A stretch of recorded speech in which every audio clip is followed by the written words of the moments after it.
and fine and dandy. I will take the master rating, although I would hope that it will not extend beyond that. It's now 3 times in 3 years. It's getting old. Yeah. Mind you, it's a good way, I guess, of spicing up your lockdowns. True, the last 2 have been during lockdowns, so I kind of got away with the last lockdown without actually really feeling it quite the same way as everybody else, because I was still driving to and from the old place, and I think technically I was allowed to do that, but the cops were up and down the freeway, especially on the weekends, because the freeways are pretty quiet on the weekends during lockdown. So I didn't get pulled over, but I feel like I had a pretty good reason for it if I did. I guess technically at that point you had 2 permanent residences, so yeah, I'm pretty sure I have a friend who works in the legal profession who was like, she was, without giving me legal advice, you know who you are, was quite comfortable to say that, yeah, I probably was allowed to do that. So, I mean, I got a little bit more, it still wasn't fun, but I still got to go and drive from place to place. Who would have thought driving 10Ks from in the east to the inner south would be considered a bit of a treat? That's the highlight of your day.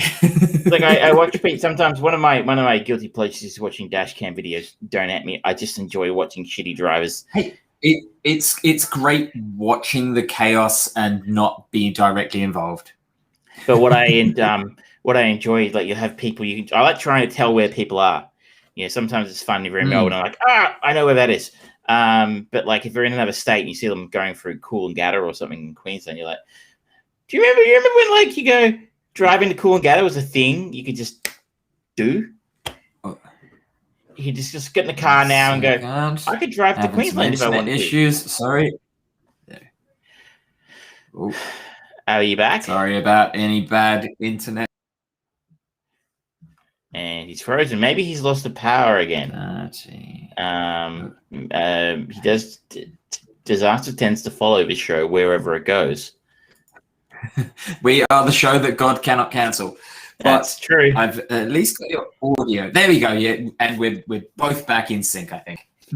I don't know what. I only go out and say it's probably. I don't know. It's weird. The internet should be fine. You're in a pretty posh neighborhood for the time being. I was just saying, imagine the times where you could actually drive. Just get in your car and go, drive to Queensland. And you could totally do that if you wanted to. You could just drive from this state into a different state. Crazy. If that's something you wanted to do. I remember that. And you can't do that anymore. I have a friend who is she's basically packing up her whole life, and she's going to be just traveling Australia for the next 6 months or something. It's like, I don't know how far you're going to get. Yeah, that sounds like a bad plan. A very nice road trip of Victoria. That said, I love the idea of doing that. And getting old when you see those camper vans, like you drive past them in the outer suburbs, you get the big trucks of all the Winnebagos, and you're like, ooh, that would be interesting way to spend a year. But then, like, now is probably not the time for it. Not in this country, anyway. Give it 6 to 12 months, and surely you'll have a better time. At the start of this, I know there were stories about people, we call them grey nomads, who were stuck up in the Northern Territory. That's right. Yeah, I remember hearing about them. People just drive around. I mean, trust me, I could see you doing that. It sounds to be something you would enjoy doing. I would. To a certain point, yeah, I definitely enjoy doing that. But there's also, I like my little eccentricities. I like, little things and pieces. You put it in storage. Yeah. Anyway, it's been an interesting week this week. I actually had moving is largely done, so I had a little. I'm actually kind of sort of awake this week, unlike last week.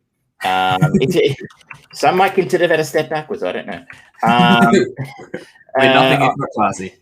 I have had some time to myself to actually watch some stuff this week, and so aside from just the chain movie, which I picked last week. So hopefully we'll have a more interesting show this week. And maybe last week was a little bit light on for some people. A very lazy 90 minutes last week, ladies and gentlemen. Yeah, we half-assed it, or 3/4 it.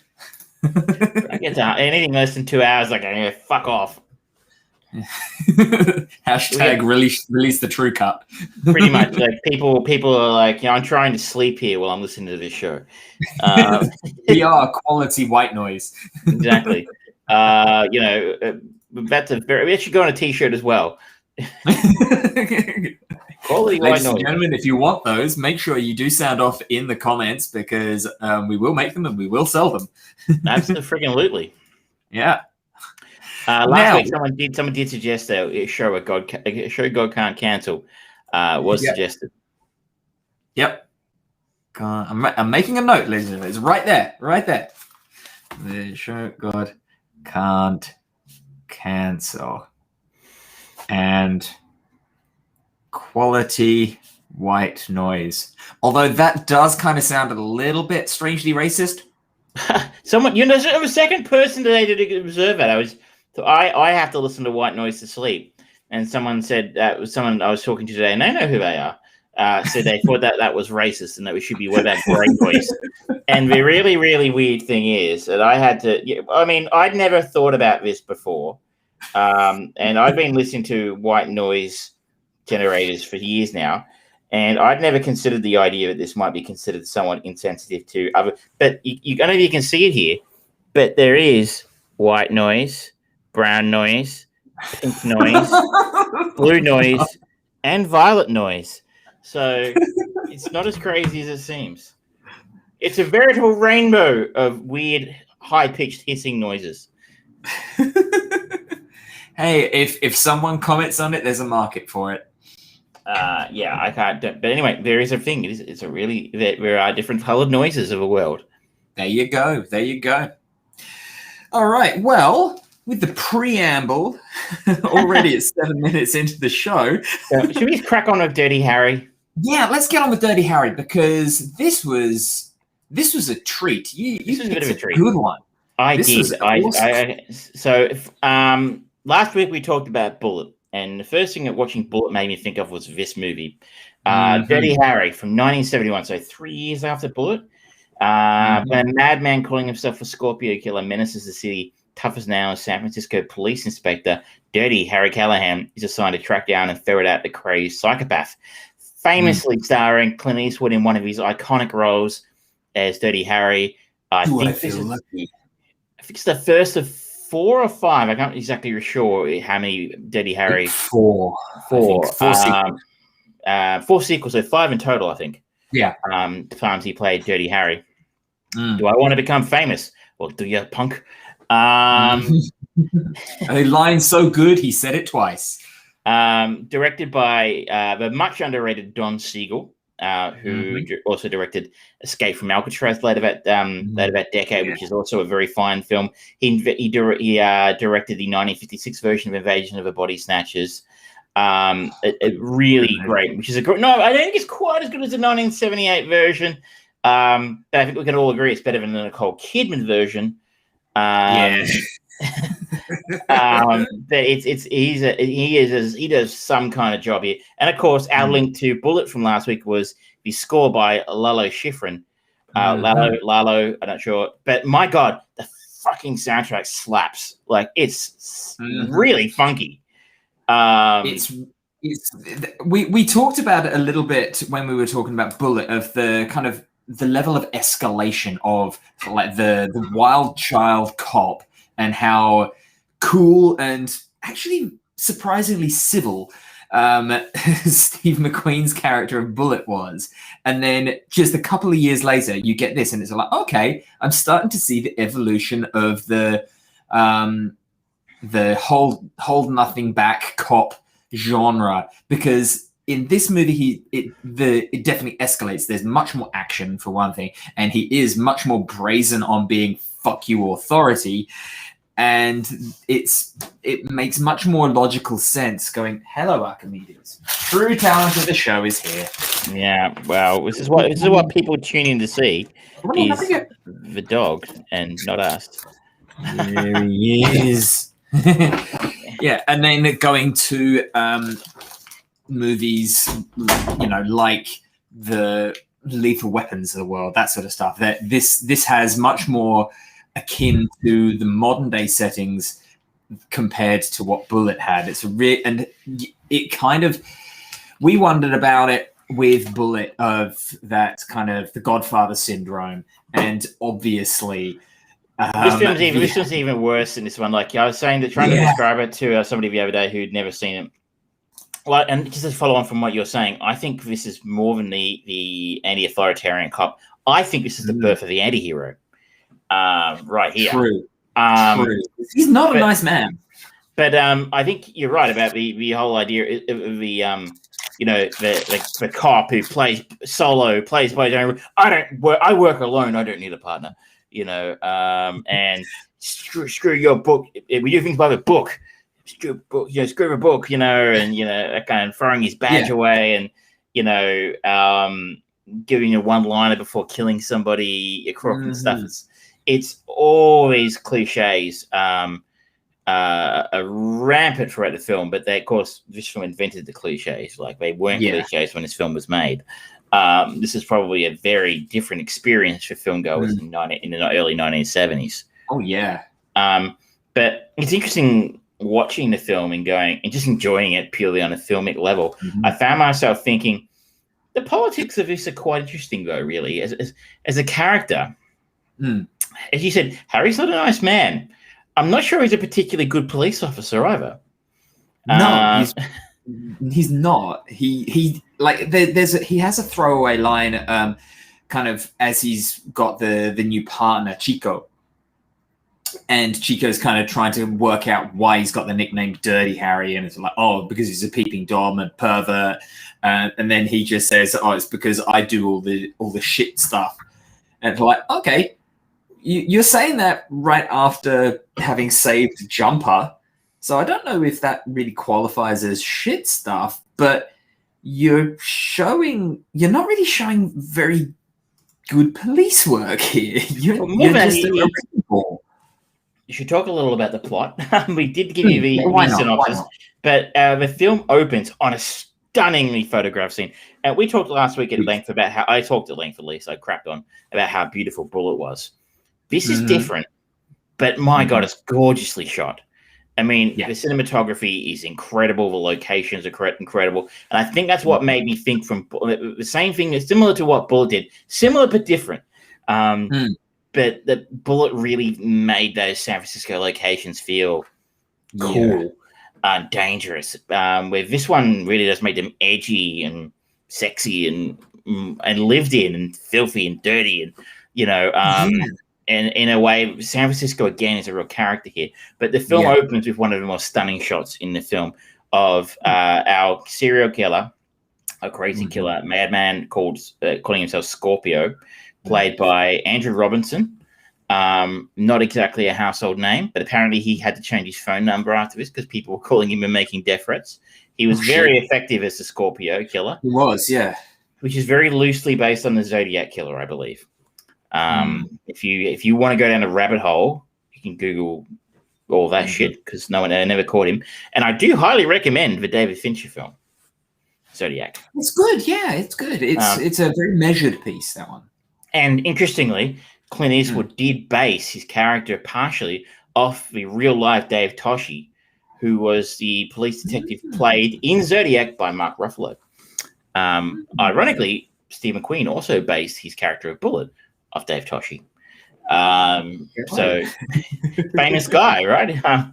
And the film opens with Scorpio sniping a young woman swimming in a pool on top of a hotel from a tall building, and just it's incredibly brutal scene. It's vicious.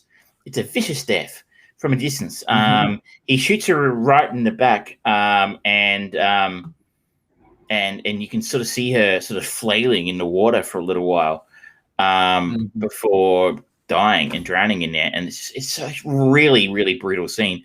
But this all of the sort of like damage that is done to people, whether it's the victims or to Harry or to the criminals throughout the movie, it's really visceral. Like when Harry jabs a knife in Scorpio's leg, that's really brutal. And when Scorpio's kind of crawling away from him across the football pitch and stuff, he's howling in pain.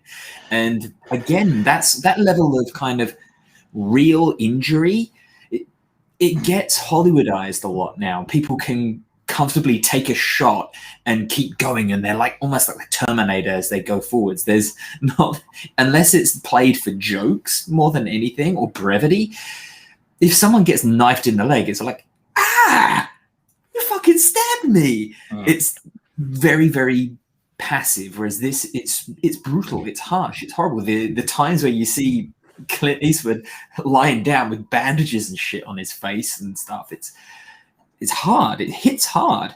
The violence is a different level of violence, or a different type of violence, and as you sort of say, it's not as smooth or streamlined or as clean as filmed today. And I found myself thinking as watching it, but just don't. I mean, obviously it's a 50-year-old film. They don't make films like this anymore because nobody makes films like this anymore if it's 50 years old. But I saw this for the first time 25 years ago when I was in university, and even 25 years ago they didn't make films like this anymore. And I don't think that's a good thing. We could do with something with a little bit of artistry, a little bit of brutality, a little bit of realness put back into cinema in a way that is effective as this. But again, you're dealing with some very talented people here, and those lightning striking moments happen very rarely. Anyway, we have our Scorpio killer. He's killed. He's killed a woman he doesn't even know, swimming in the pool in a hotel. He sends letters to the police taunting them, which I believe is inspired by the Zodiac Killer, saying that he'll kill a priest or an African-American person, but he uses a different word, which you could use in film in 1971. And that sort of the police and Harry sort of get on his tail at that point, trying to track him down, and it becomes a cat and mouse game for a while between Harry and Scorpio, as Harry is the one who manages to sort of corner him first, and it's a shootout, which is really, really, really nicely done. Where I was getting to was Harry does track him down eventually through some fairly decent police work, as living in a squatting almost inside a football stadium, which is different, but a very interesting scene for location for the next scene, for the next chase, as Harry chases him through the tunnels at the stadium and then down the bleachers. He actually manages to get a shot off as his partner turns the lights on in the stadium as the Scorpio killer is running across the field. Harry shoots him in his leg with his 44 Magnum, which of course is the most powerful handgun in the world. I think apparently is not true. And this is where that scene I was talking about, where he actually tortures the killer at this point. At this point in the film, the killer has taken a hostage, or he's taken a young girl, and he's saying he won't tell them where she is, and she'll suffocate in 12 hours or something or other. And so he won't tell them where he is. And I want a lawyer in such a. I have rights. And it's like, and if you couldn't have programmed things that for a guy to say that would piss off, an American right winger like Clint Eastwood, like if you wanted to program in the kind of things that that a criminal would say, the only thing you could add to it today, which would be, probably more triggering for people, would be, I voted for Hillary. And that would get people fired up. Right, we've got bad connection again. My apologies. There's something going on the internet with Melbourne this week, I think. I think it's mine because it's just on a building and it's a lot of people just using one network. So maybe it's that kind of time of night. Well, yeah, I mean, they maybe don't have a great connection there. Maybe I should get on the NBN because I hear the NBN's great. Not.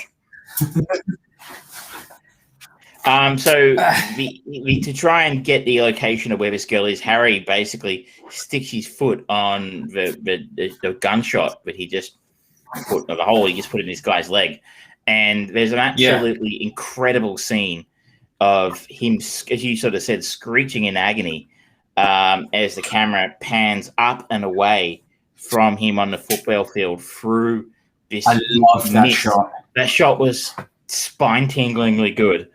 It was just, and as the film's, that's probably one of the best ones in the film, but it's full of those. What did you make of the politics and Harry's, way of going about things? This was definitely comparing it to Bullitt.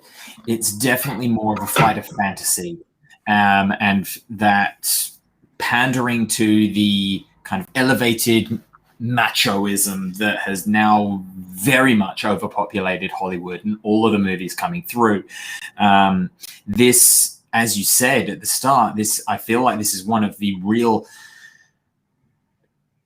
ignition points for the anti-hero genre, because in every respect, there is not a single person in this movie who likes the main character. They all just kind of cast him off. They don't really care. But at the same time, he's also not quite Terminator, but he is damage resistant. Whereas Steve McQueen's character, he was kind of the kind of like shoot from the hips kind of cop, but we were still very much in that role of he is a police officer and he does do this. We see him in that wonderful scene where they're just going through the luggage, very much kind of procedural cop stuff, whereas there is not a single element of that in this. It's just like, okay, here's a little bit and we're now going to jump to this bit.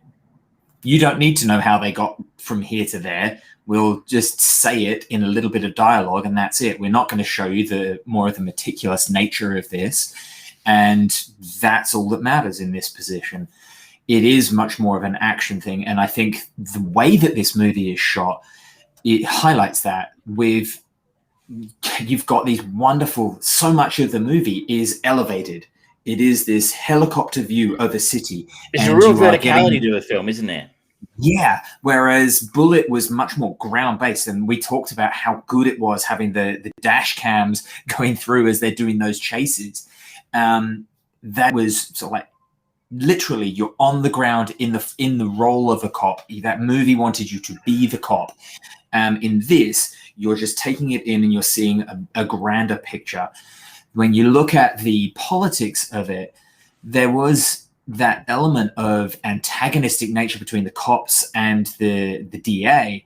And they played with that to just heighten the tension. It's like, oh, is he in on this shit? Is he not? Whereas this, it's like, no, he's the DA, the mayor is like, okay, I don't really know what to think of him because he's just very, very open and willing to give in to the terrorist demands. I think he's supposed to be very weak-willed, spineless characters, guys who refuse to stand up against crime and do what needs to be done at any price to protect people, right? Which is the archetype that Harry is. Harry is the kind of guy who's, we do things by the book. It's like, bye, book. FYI, in the trivia here, Arnold Schwarzenegger apparently cited Harry Callahan as one of the biggest influences on his career. And Schwarzenegger said watching this movie inspired him to seek out action roles with wisecracking heroes who were a law unto themselves. So good call on the Terminator front for you. But that's one of that kind of the character of a real person the policeman, the person who wants to protect people, who's, not only does he have to contend with the criminals, but he has to have these weak-willed liberal politicians and, spineless, stuffed shirts standing in the way of them, achieving justice for for the people. And that's such a Absolutely cliche right. now, but at the time it was something quite new. And I think that's how I interpreted the Interpreted. mayor and the DA, in the sense that they're such a cliche now of Yeah. people just Yeah, following, it's doing by the book. absolutely right. It's kind of feels like that vibe of the government won't do what needs to be done, so it's Johnny America who needs to stand up and get his hands dirty and do the right thing. And yeah, fuck it. There's a girl who may or may not be alive, so I'm gonna break into this place and catch the bad guy because I know that it's fucking him, and fuck the law. And it's like, okay, I get that. That's your focus. But at the same time, it's kind of frustrating because it's like, all right, you're really celebrating vigilanteism. That's exactly, very much so, yeah. Yeah, it's just a bizarre kind of choice to make. I get why, because every single thing in this movie is angled to really make you love the bastard that is Dirty Harry. Every single thing, every person, all of the other cops, all of the people in City Hall, the bad guy, everyone is laser focused to make sure you are on Harry's side so he can get away with doing the fucked up shit that he does. It's you're right. It's surgically prepared to basically put you on side with the guy who's a fascist vigilante, basically. Yeah. And they do it very, very well. Yeah. And you got to wonder sometimes if this kind of films like this actually influenced the kind of opinion in the general populace, especially somewhere like the United States, where, maybe to a lesser degree places like here, but places like LA, where the cops are super famous for being assholes who beat the shit out of you if you're lucky. If you're not lucky, if you're black, I would say, well, shoot first and ask questions later. I mean, that's not just LA, that's the whole country, right? Yeah. And you wonder if films like this actually influence that attitude of, fuck procedure, get results. It's like, he gets results, you stupid chief. The one part of I found interesting about the film, or entertaining, was the what would you call it? But the chase around the city where Harry has the ransom, or the money for the killer. And he's making him run around all over the city to different phone booths and answering the phone so he can make sure he's not being followed, which is unsuccessful. It's like, wow, they 100% ripped that off for Die Hard 3. Like, lock, stock, and barrel. Well, so much of it is just there, like the opening sequence for the introduction to Harry is like, oh my god, this has been parodied and reused so often. But I do appreciate the fact that basically all of this movie is legwork and it's all foot runs, and it again really, as you said before, it makes the city of San Francisco more of a character because they're running through these scenes, and like the end sequence of him running through the active quarry, and it's just all the way that Harry kind of gets on the conveyor belt to try and get a bit of cover, and then they're moving around and they kind of double back on each other and things like that.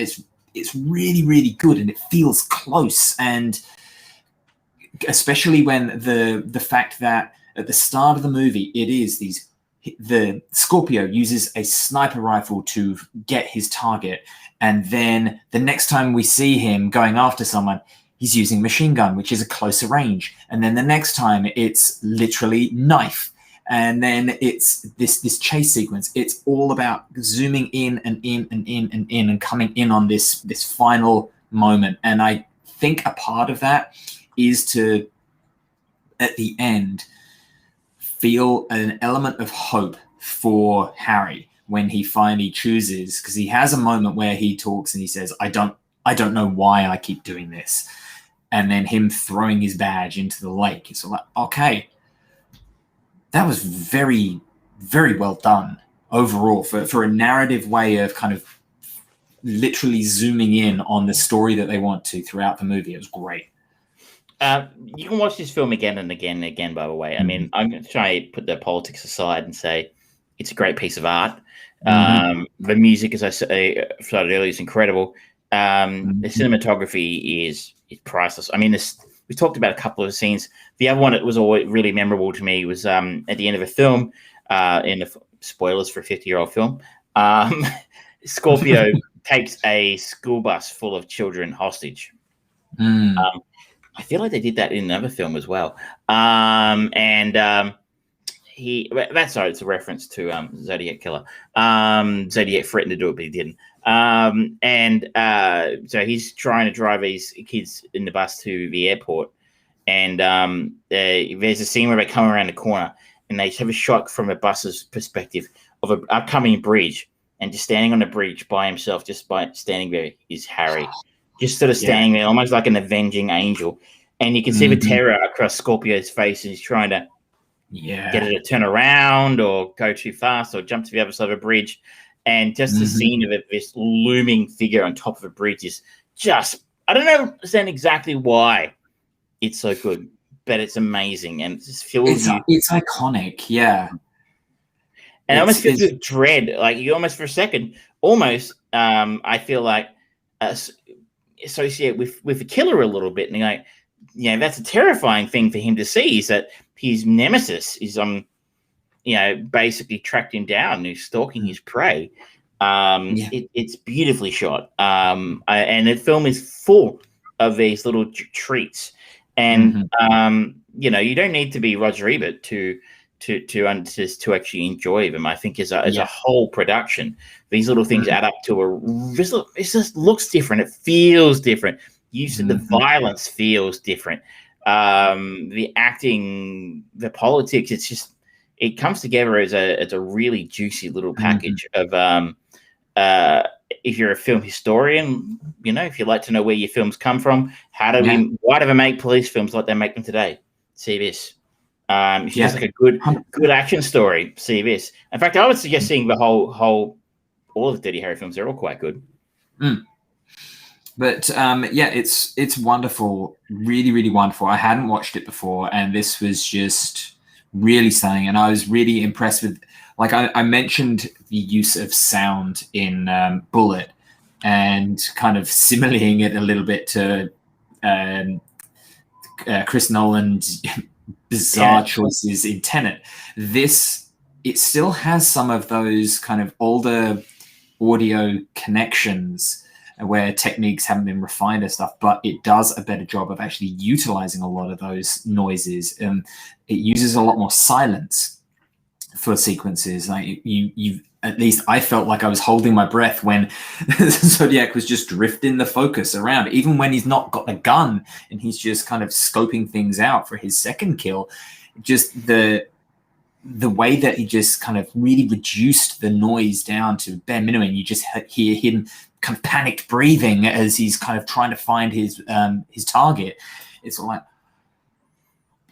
they're doing really good things here. I wonder if this film would be a little bit more controversial today, because in a way, a couple of times we get in the head of that serial killer.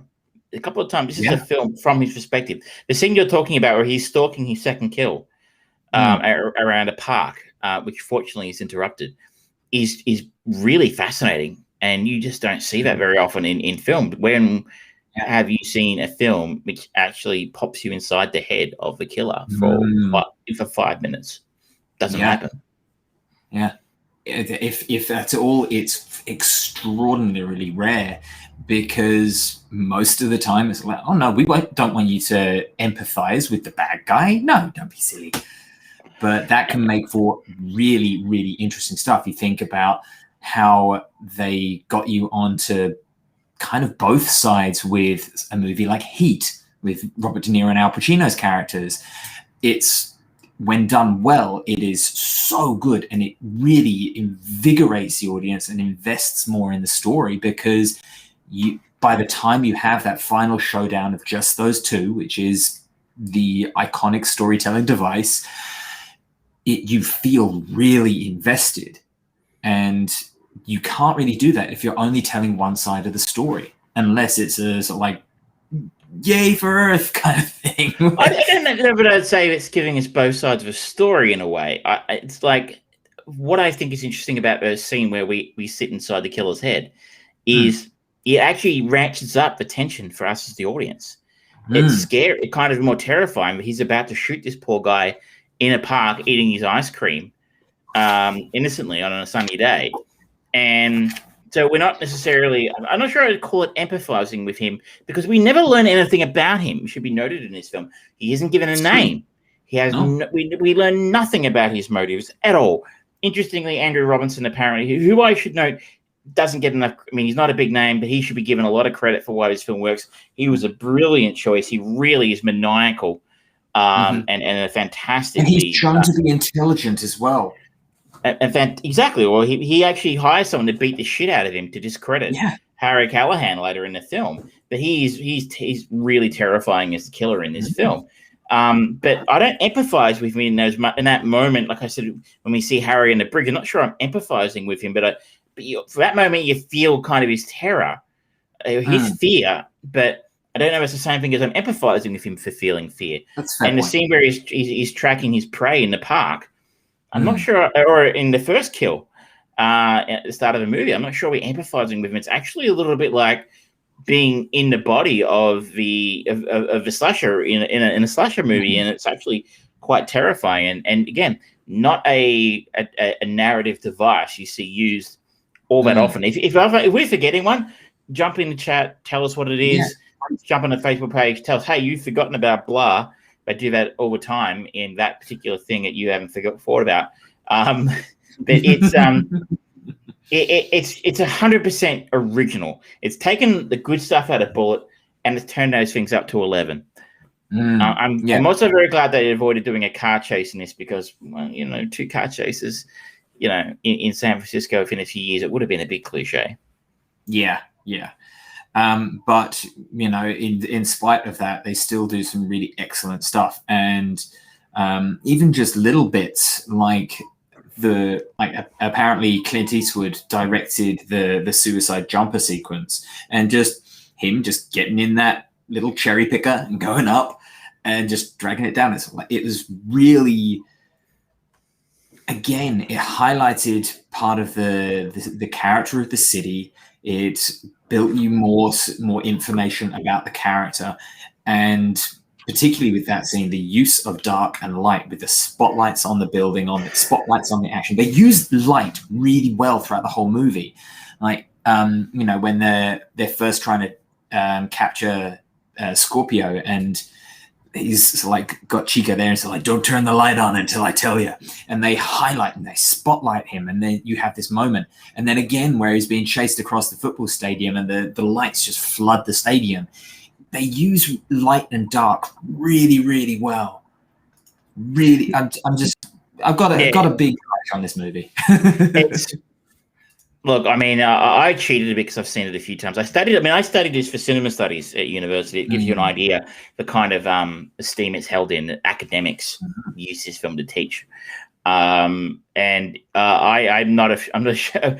I chose it. Really, I think it's a nice bookend companion piece to Bullitt. We could almost chart the evolution of police films through these 2 films. Action films, period, really kind of owe a great debt to both of these films. If you're an upcoming young filmmaker who wants to learn how to make action films, you could do a lot worse than watching these and just ripping them off, frankly. Yeah, absolutely. As they say, good artists borrow, great artists steal. And as I always say, if you're going to rip somebody off, make it someone good. Absolutely right. 100%. But now the ball is back in my court. You've got the keys. Yeah. So I teased it before, and I couldn't go past it because it's a great opportunity. I haven't watched this movie since probably about 1998, and that is we're following Joseph Sommer to Strange Days. Oh, okay. It's Catherine Bigelow. Catherine Bigelow, right? Yeah. That's a good film. Joseph Fiennes, right? Huh? Joseph Fiennes. Yeah. Rafe Fiennes, not Joseph. Rafe. A former cop turned street hustler accidentally uncovers a conspiracy in Los Angeles in 1999. That's not saying much, is it? One of But those little, just like, you know, a Korean family opens a farm, you know. But it's written by James Cameron, directed by Catherine Bigelow, got Ralph Fiennes, Angela Bassett, Juliette Lewis, Tom Sizemore, Michael Wincott, Vincent D'Onofrio, yeah, William Fichtner, Joseph Sommer is our connection. It's got quite a cast. I don't know where you're going to go from here. It's very limited. William Fichtner is one of those guys who's just in everything. Like, yeah, he really is. You know, and I'm pretty sure, if I'm not mistaken, let me just have a quick look here. If he's where I think he's from. No, he's not. I thought he was the guy in Ghost. Oh, no. That's fuck. Somebody I can't remember his name off the top of my head. Yeah, somebody else though. But no, well, you dodged a bullet then, because I might have gone there. I watched Ghost not too long ago, and I feel like you could easily do a modern day remake of that. Tony Goldwyn was the guy in Ghost. William Fichtner, though, yeah, he's just one of those guys who keeps popping up. And he was in the Dark Knight. He was the bank manager in the Dark Knight, I think. Yes, he was. Yes, he was. He's turned up in a lot of Michael Bay movies as well. Oh, good. We won't be watching them. I haven't seen Strange Days for a very, very, very long time. I remember quite liking it. Yeah, me too. So that's why I want to see if it stands the test of time, and it'd be good to go back because I don't really remember it. So hopefully we're in for a bit of a treat again. Well, it's all uphill from Death Machine, right? Yes, you fucker. Now, do you want to talk a little bit about Masters of the Universe before we have a word from our sponsors? I think that's a good idea. So there's been a bit of controversy about this week. My YouTube people I watch occasionally has been blowing up this week. It was Masters of the Universe. I'm trying to think behind it. It's Masters of the Universe Revelation. Yes. This is Kevin Smith was the showrunner. Story editor. I think he wrote some of the episodes. I should note I only watched the first episode because I really wanted to dip my toe into it because I just wanted to see what it was all about, and Kev's been pumping it.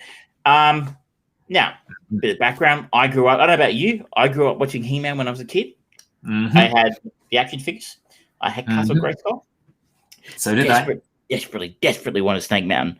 I knew someone who had Snake Mountain, lucky bastard. But I would wait when I was a kid. We lived in the town for a little while called Armchair, which is in northern New South Wales. And notable for one reason, there's a big university there, and it's fucking cold. That's two reasons, but anyway. Anyway, TV back in this is in the 80s. TV didn't start until about midday or something on the weekends. And I would have to wait until midday for He-Man. I would be basically there from 6 in the morning waiting for He-Man.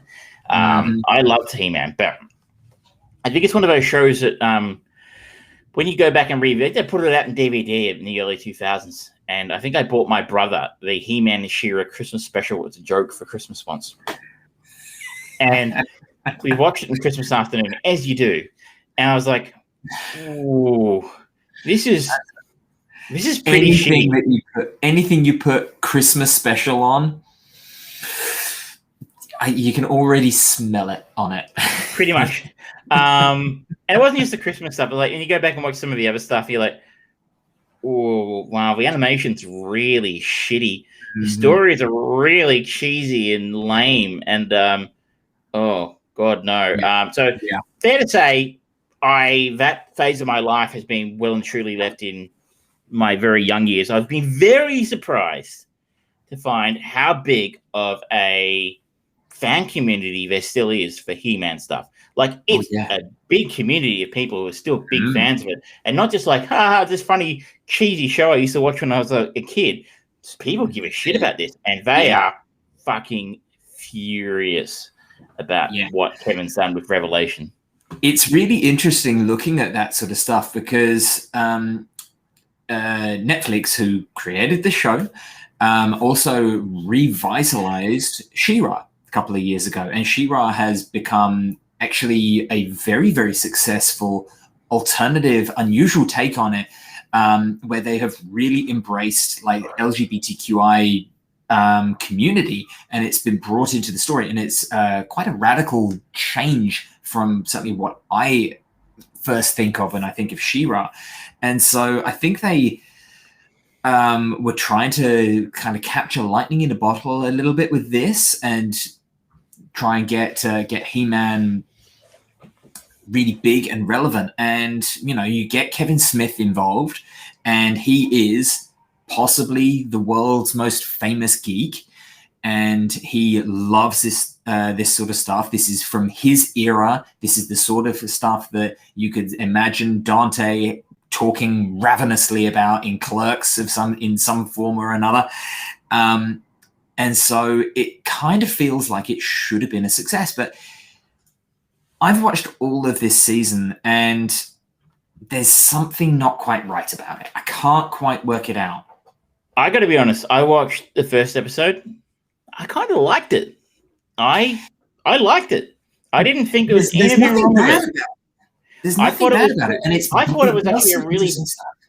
I thought it was a really brilliant idea to set up some tension for. I think it's what a six episode run in the first season. 6 or 7? 8. Yeah.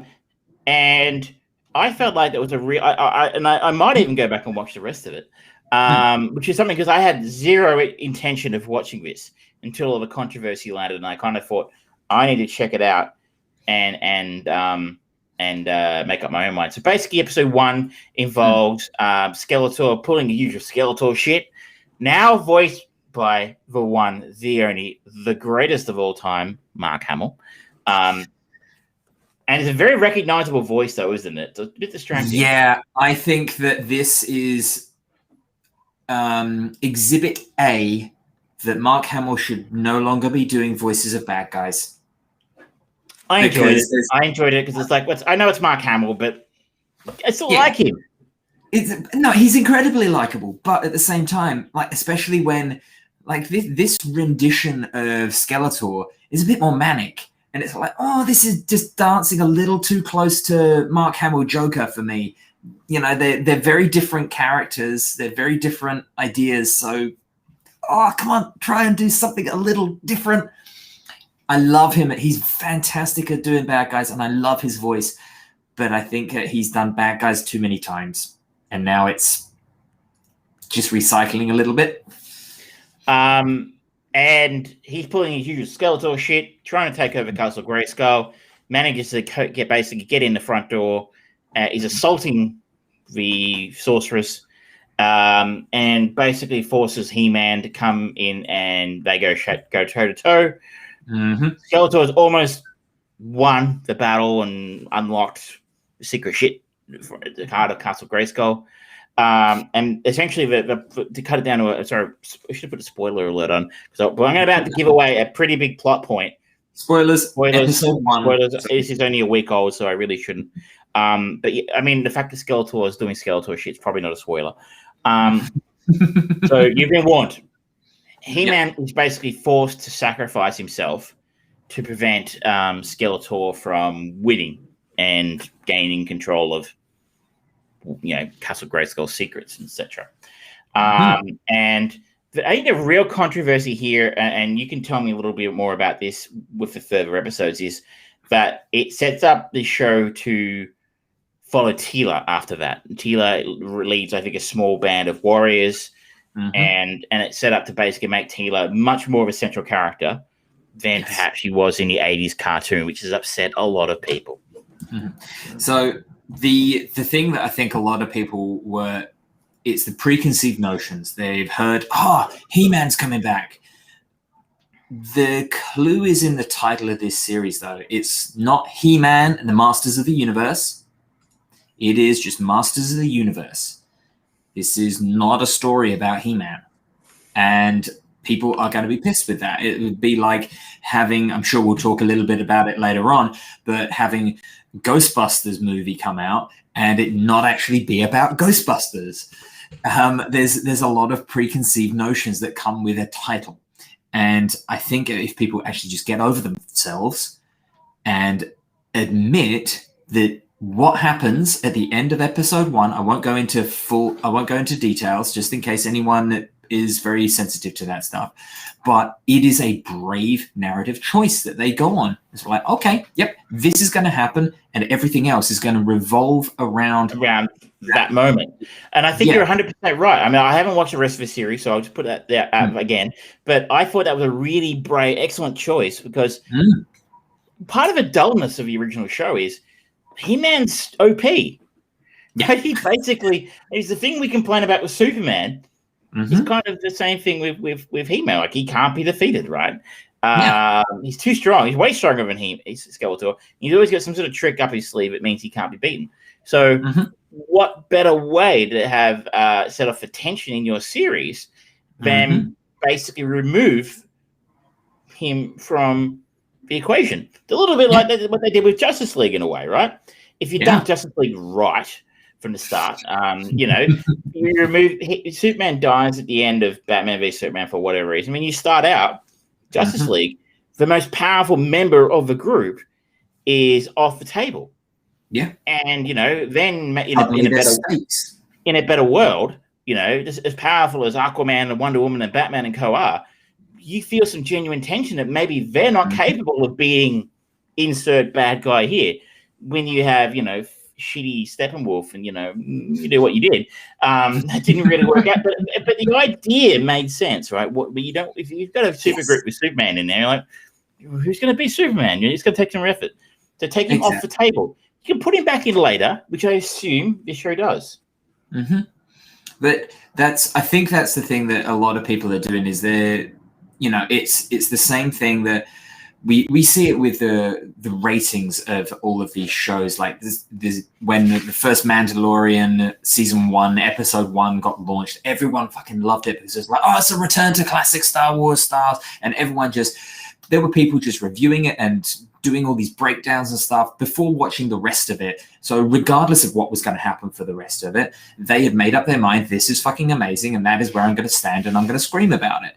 And you get the same thing when it's people finding out, oh, this isn't what I wanted, not this is what I've got, and is that any good? It's not what I ordered, so take it away. Because there are some really interesting story elements that they do, and it is brave because it does in a lot of ways.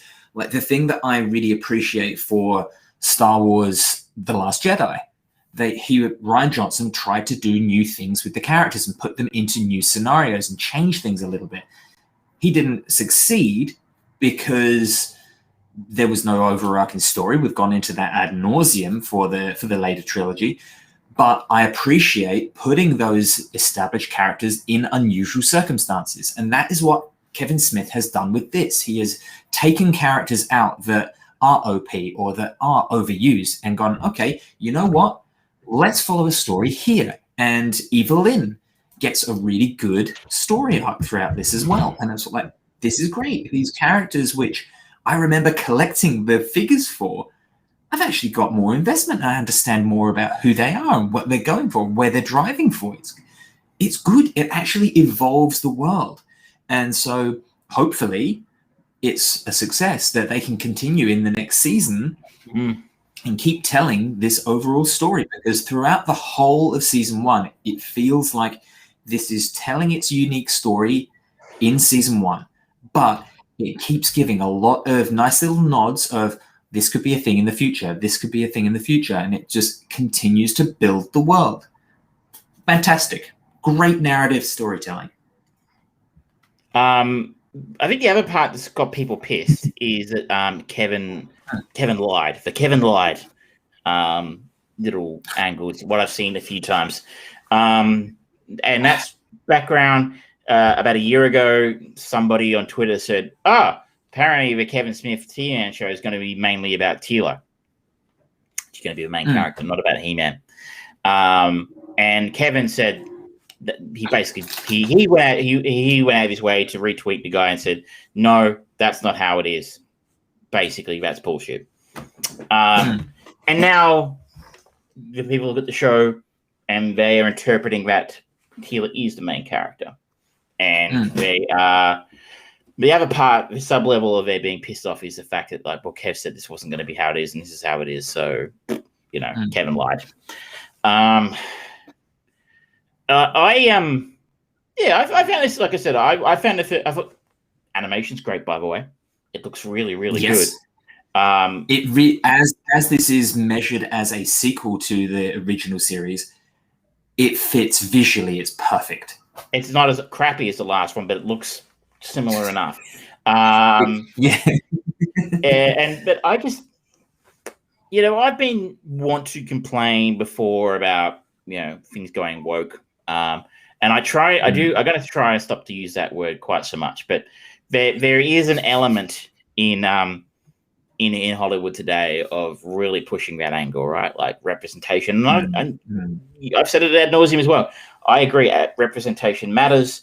And years I've been screaming for a female-led superhero film. I thought it was a great idea to have Black Panther. I mean, I understand why I'm actually. But I mean, Black Panther from a representation perspective of being an African American superhero. And I remember you and I had this conversation after we saw Wonder Woman. It's very, very easy for people like us to forget that everybody I grew up watching on the screen looked like me. They were, in every way, and people come up to me in the street and go, "You Harrison Ford?" I'm like, but they were white, they were male, heterosexual, they were Westerners. Western, but they all look like us. Indiana Jones, Han Solo, Luke Skywalker, all of it, Rambo, Rocky, they all basically look like you and me. So very, very easy for people like me to go, what do you need? What does it matter if you have a female superhero or a black superhero or an Asian superhero? It doesn't really matter. Every human, right? You can associate. It's just we cannot possibly understand why that matters so much to someone who's a little girl, for example, and all of a sudden she's got Black Widow, or she's got Captain Marvel, or she's got Wonder Woman on the screen. She can go to the movies as a 5-year-old, and all of a sudden there are people on the screen who look like her. If you're an African American kid, or people, if you're an Asian kid, you can now have Shang-Chi very, very soon.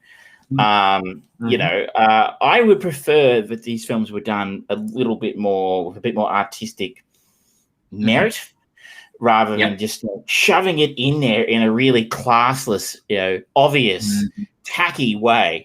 I think it kind of cheapens the whole thing. And it makes it easier to criticize when you do something like Captain Marvel, where your politics is crammed in such an ugly way. So I just people are out there thinking I'm like these douchebags who are dissing Kevin Smith because all of a sudden there's a woman in their He-Man. I would very much like to dissociate myself from them. I don't know. I feel like this was actually a really intelligent and interesting angle to take on the show. And,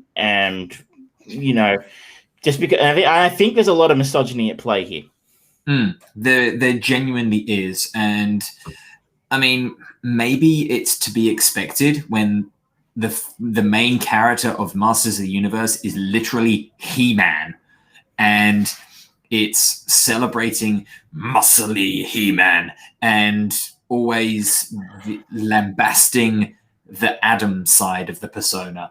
It's all about that machoism and sort of like being the best that you can possibly be and unstoppable and being. There's something. If anyone actually saw the Dolph Lundgren an 1987 Master of the Universe film, there's something very homoerotic about He-Man. There's big, muscly, oiled men in like leather G-strings. I mean, it's a bit like the Mad Max 2 we talked about the other week. The fetish people have taken over the apocalypse. They've also taken over Eternia, apparently. Hey, it's heaven, baby. It's someone's heaven. no disrespect if that's what you're into. Like, absolutely, go for it. You mean like I think there's I've talked before about Cinema Fiasco, which is a Melbourne comedy movie night where one of the hosts is very obviously, it makes no bones about the fact that he is gay, and he made gay jokes all the way through Masters of the Universe. And it was glorious and hilarious at the same time. So I just find it very strange that grown men are getting so angsty about a cartoon about a potential gay icon in He-Man. I just don't know why people get so cranky about these things. For me, at least, the first episode, I felt. Now, again, I just gave a critique of Captain Marvel, where I think if you're really shoving politics in a really obvious way into your fantasy, superhero, science fiction, I think that's kind of ugly, and I can see why that annoys people, because it annoys me. Not that it's there, but it's done so badly. That's my argument. And I didn't feel like it was shoved in here in a bad way. I felt like it flowed fairly organically. Yeah, it's entirely true. The character, the thing is, it is all character driven. And that is the easiest, most intelligent way of incorporating that sort of stuff in. If all of these characters grow, that is the key element of bringing these things in, growing, changing, learning, and being better than what you were yesterday. For me, literally none of the narrative storytelling is at fault. And I said before that I felt like there was something missing. I genuinely can't quantify what it is.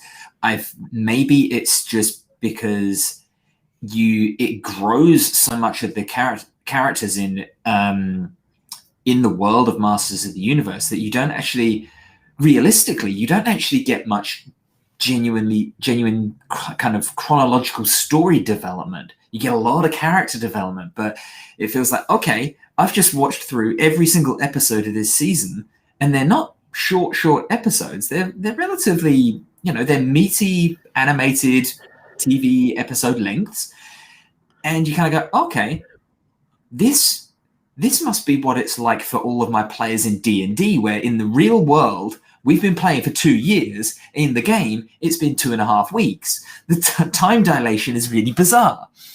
And part of me kind of thinks, okay, maybe we could have progressed the story more, but I really enjoyed the character development so much that it's like, okay, you know what?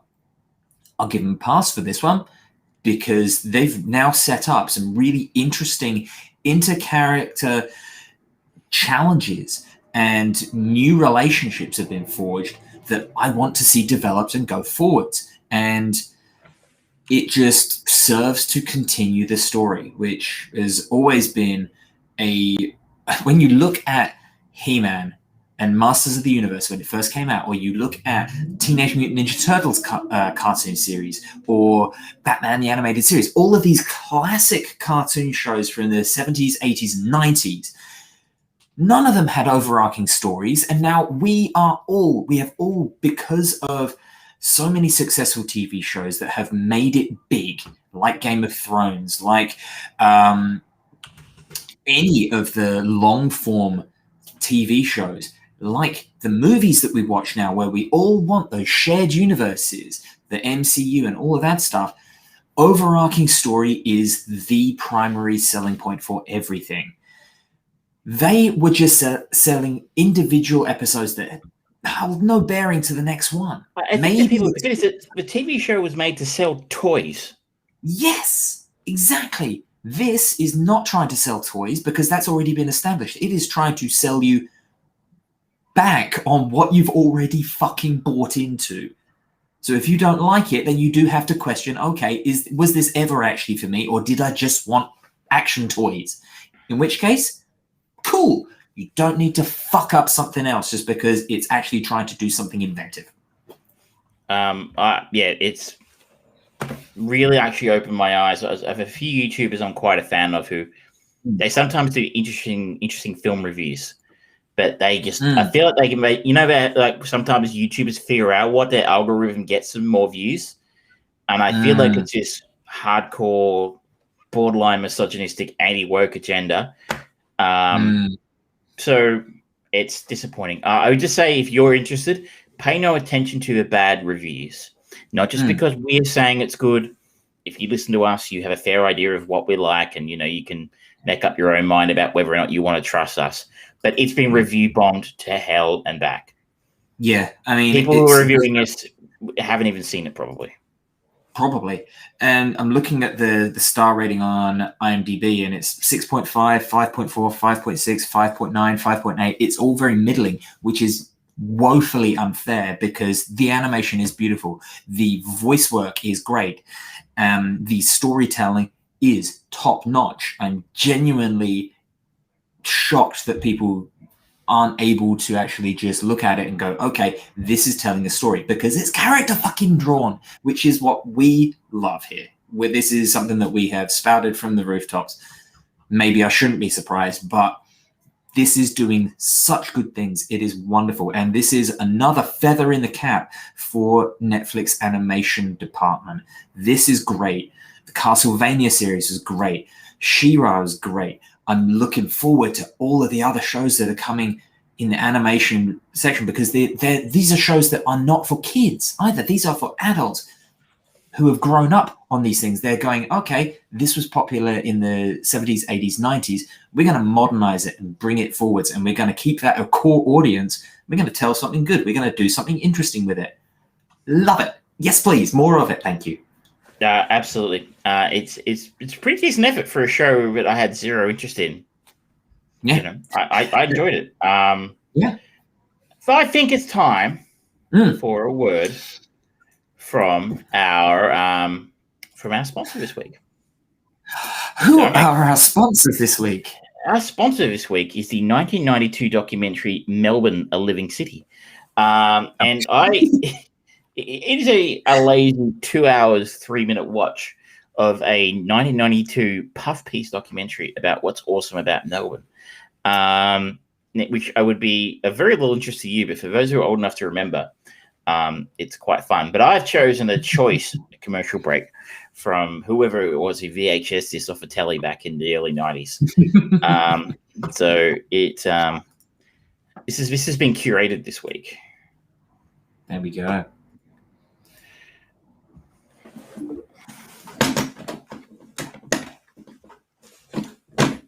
Thank you, Dick.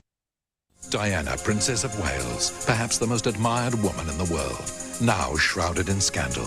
The fairy tale has ended. Controversial author Andrew Morton gives a rare insight into the tragic princess. Will she bring down the House of Windsor? Seven's exclusive premiere, Thursday, 9:30. Diana, a portrait. Cussons has developed the powerful performer in Australian laundries, the granule. Concentrated with nearly twice the cleaning power of regular powder. We tested super strength radiant granules on impossible looking stains, and its granule power shifted them easily. Cussons developed the super strength granule, and now you've made it the best selling laundry concentrate. Radiant. Monday, have the dessert. Wednesday, skip the gym. Friday, swim in champagne. But in between, eat lean.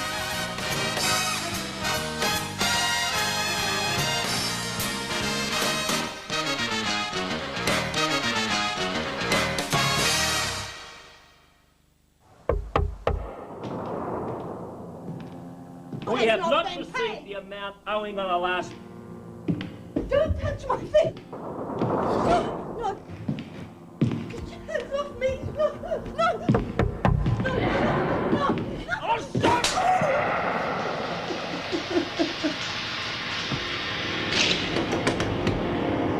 Be warned. Arrest the violence or face arrest. Who are you? This week in Who Weekly... There you go. 1992, ladies and gentlemen, there was domestic violence TV commercials on TV back then. And what a depressing and an expose on Princess Diana. Exactly. And lean cuisines. The idea that people ate lean cuisines for dinner. There's only one acceptable reason for eating a lean cuisine, And that is if you work in an office where the nearest place to get something to eat is too far away without driving. And you have a depressing little frozen meal you stick in the crappy microwave and eat at lunchtime. Oh, man. It's true. That's fair. Where should we go to now, sir? I think you watched Jolt, if I'm not mistaken. Yes, I did. So, Jolt, ladies and gentlemen, is the new Amazon Prime movie. I say new, it came out this year, starring Kate Beckinsale with Jai Courtney and Stanley Tucci. Stanley Tucci, sorry. And it's a bizarre film. It's one part John Wick with 2 parts Crank. So, for the uninitiated, a bouncer with a slightly murderous anger management problem that she controls with the help of an electrode-lined vest she uses to shock herself back to normalcy whenever she gets homicidal. After the first guy she's ever fallen for is murdered, she goes on a revenge-fueled rampage to find the killer whilst the cops pursue her as their chief suspect. That pretty much sums it up. But it's labeled on IMDb as an action thriller. And yes, it is that, but it's also a comedy. And I don't know if that's intentional or not. Kate Beckinsale is definitely upping the British ante. She's speaking as British as she could possibly get. In many ways, it kind of sounds like a female version of Hugh Grant from 1990s rom-com. But she has kind of proven her mettle to varying degrees of success as an action star, and she is this very sexy alt-life kind of person with this anger management issue that floods, as we are told repeatedly, it floods her body with excessive amounts of cortisol, which gives her extreme strength and speed and endurance and things like that. Not to a point of a superhero, but she can kind of break out of kind of cable ties and things like that and just be dominant in physical activities when she needs to be. I kind of enjoyed it, but at the same time, it feels very, very, very, very, very, very, very, very, very, very, very, very cheap. And this was probably done on a really low budget, in spite of it having some well-known names in it. But it's like the action sequences in like Kate Beckinsale's Underworld movies was infinitely better shot and looked a bit more brutal than this. Just the streets seemed kind of strangely empty for a city that's supposed to be buzzing, and this buzzing nightlife of danger around every corner sort of thing. And particularly there's a bizarre car chase sequence where she takes this man, the Jai Courtney's character, who's which is, I think is universally agreed as a sign of quality in Hollywood when Jai Courtney's in your film, right? Hey, the jury, I feel like the jury is still strangely out on him because he was good in the Suicide Squad. He was good in Suicide Squad. He's probably still going to be good in the Suicide Squad. And he was in I can't remember what else he was in, but they were sort of like, okay, he wasn't actually bad in that. He's very vanilla, I guess. But yeah. He's supposed to be this he's an accountant, and it's like, most accountants don't really look that big and buff, or certainly that's not how they're presented in Hollywood movies. So instantly you kind of look at it and go, yeah, it's probably not an accountant. But it's, it keeps ticking by. It's 91 minutes and it uses that time pretty well overall. It doesn't leave you with lots of unanswered questions or anything like that. It leaves the last thing, you get a little cameo from Susan Sarandon, which is nice to see her on the screen because she's always good. And it's sort of like, okay, they're definitely setting up for a sequel or building on a bigger world of this, which I don't think there really is, but it could just be one of those dumb, schlocky action movie franchises that just so happens to have this shared universe. Maybe, I don't know. But it's not bad. It's not good, but it's not bad. And So I saw it considering, pop up on Amazon. I just thought, no, that looks like garbage. yeah, it kind of is, but it's it's excusable garbage. The action is serviceable. It's you've seen these kind of action sequences done a lot before. The thing that really, I guess, drives this movie forwards as entertaining is Kate Beckinsale, because she's actually very funny in a very straightforward way. She plays this character really quite well. She's someone that we are introduced as a young child, and there's a narrator talking about her and how she's like, oh, she has a problem when people break the rules, and she's at this birthday party, and this boy next to her steals her slice of cake, and it's like does this whole extreme zoom in on her eye that then just dilates in an unusual way, and she just slams this kid into the cake and starts beating the shit out of him, and it's all kind of done with this level of comedy to it. And the way that she's very detached as she's doing all this action stuff, it lends this air of entertainment to it that you just can't deny. That, like I was talking about this car chase sequence, that they've got this McLaren F1 street car thing. It's one of the fastest cars in the world. And she's kind of going, just revving it, and she's relearning how to drive stick, which I think is really funny considering she speaks with such a British accent, and automatic cars in England, they're not the common thing. So it's like, No, okay. no, they aren't. Not in Europe. Yeah. So I don't quite know why she wouldn't know how to not drive stick, but okay, never mind. Pay no attention to these things. I can't help it. I'm British.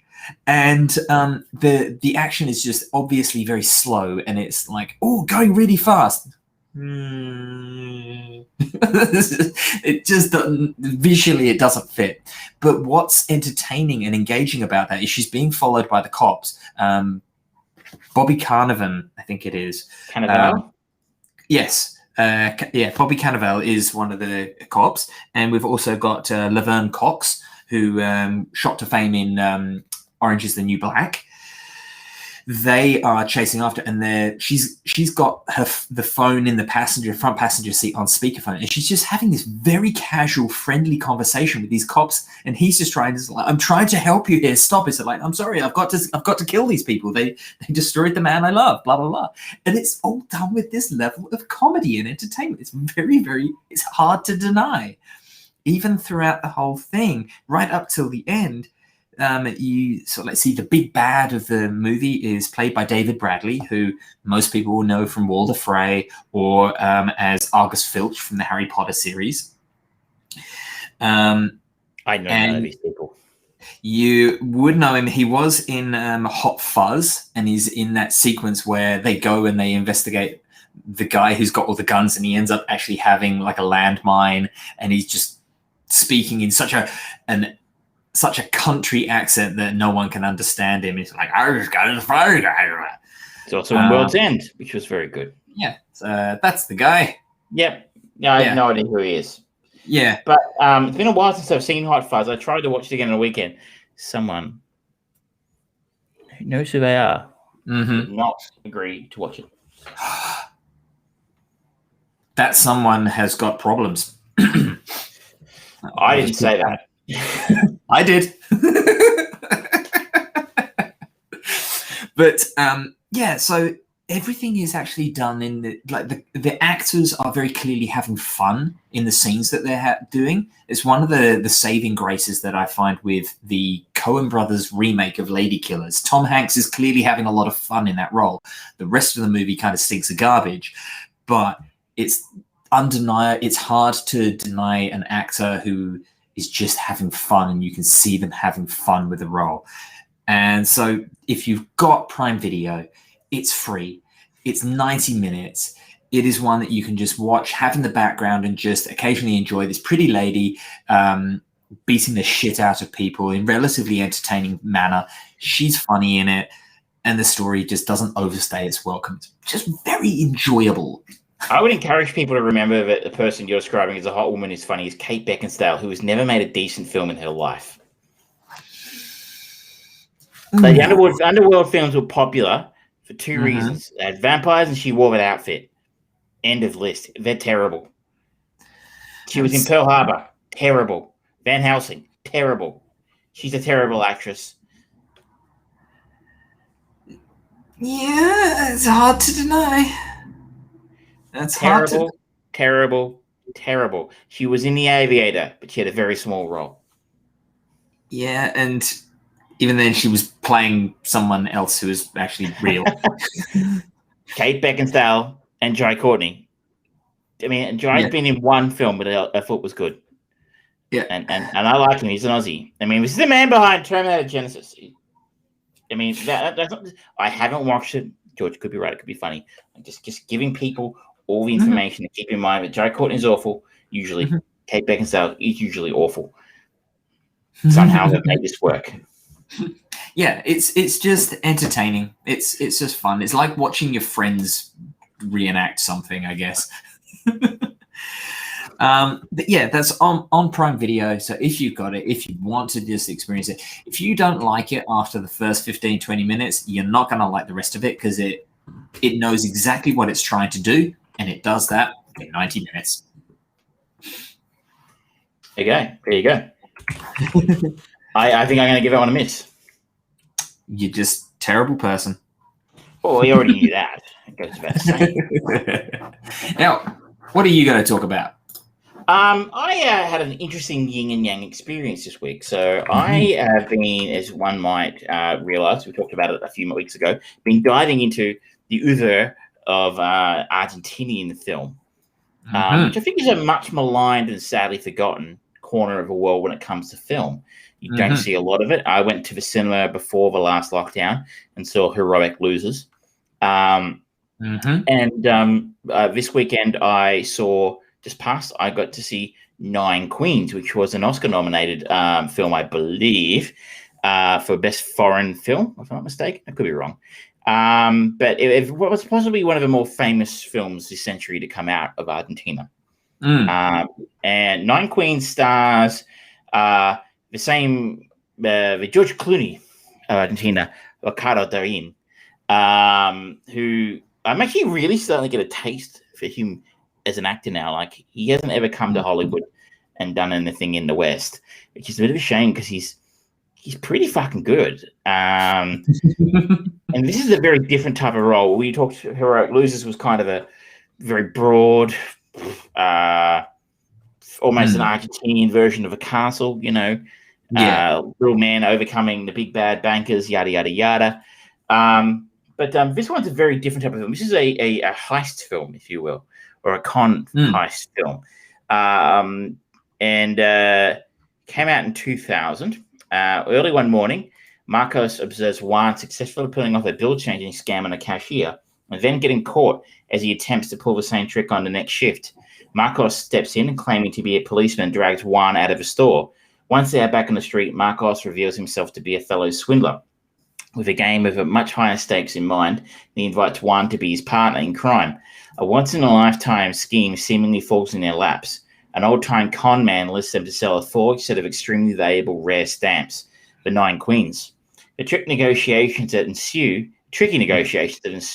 bring into the picture a cast of suspicious characters, including Marcos' sister Valeria, the younger brother Federico, and a slew of thieves, con men, and pickpockets.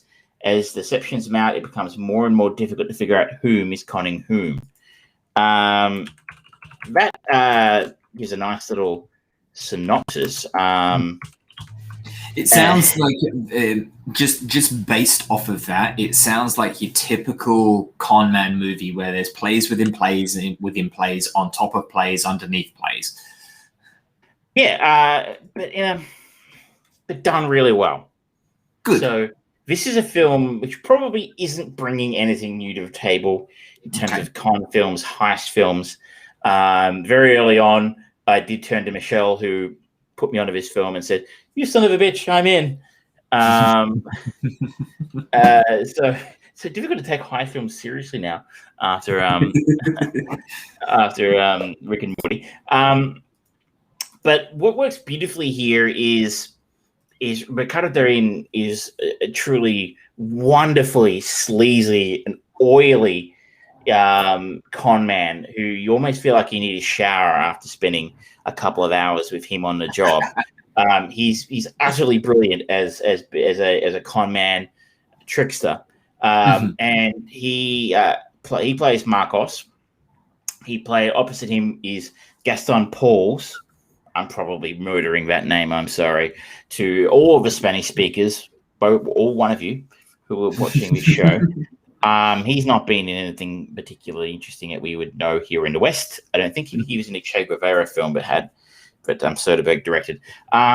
He plays a really baby-faced Juan, who is the young Padawan to Marcos's Obi-Wan.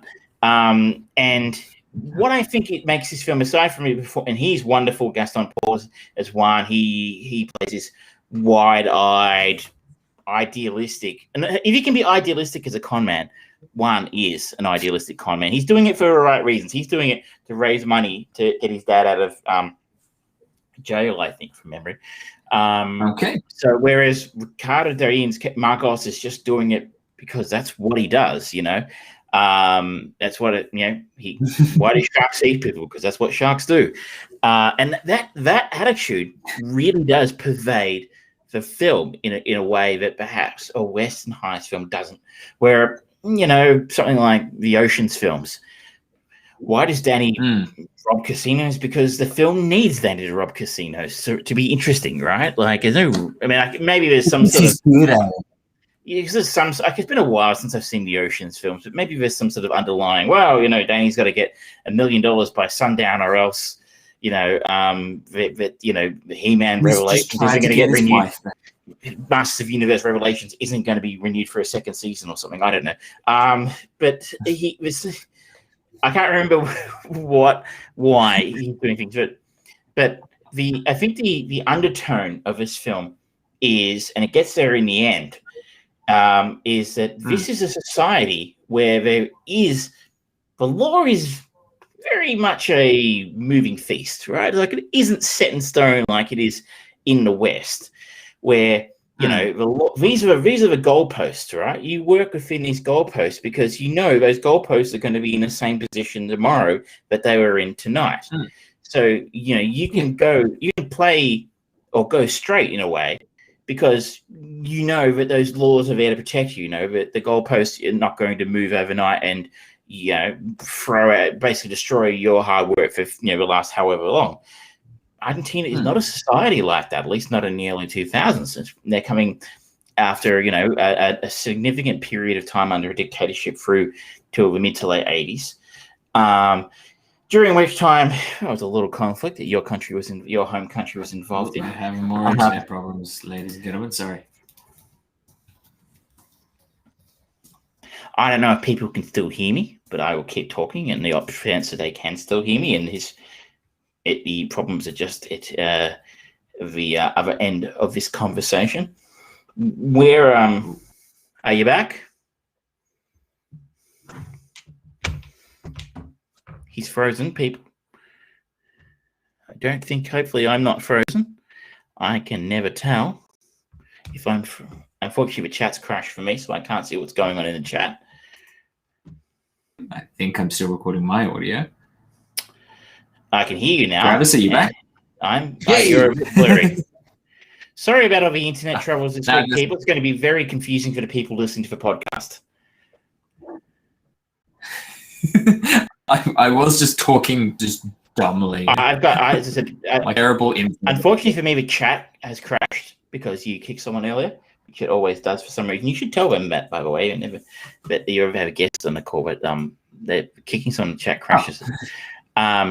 But anyway, I don't know if people can still hear me, but I was talking about, but one of the interesting undertones of Nine Queens is that world of Argentina in the late 90s, early 2000s, one where you can't rely on those goalposts being the same place tomorrow morning that they were today. They're constantly moving.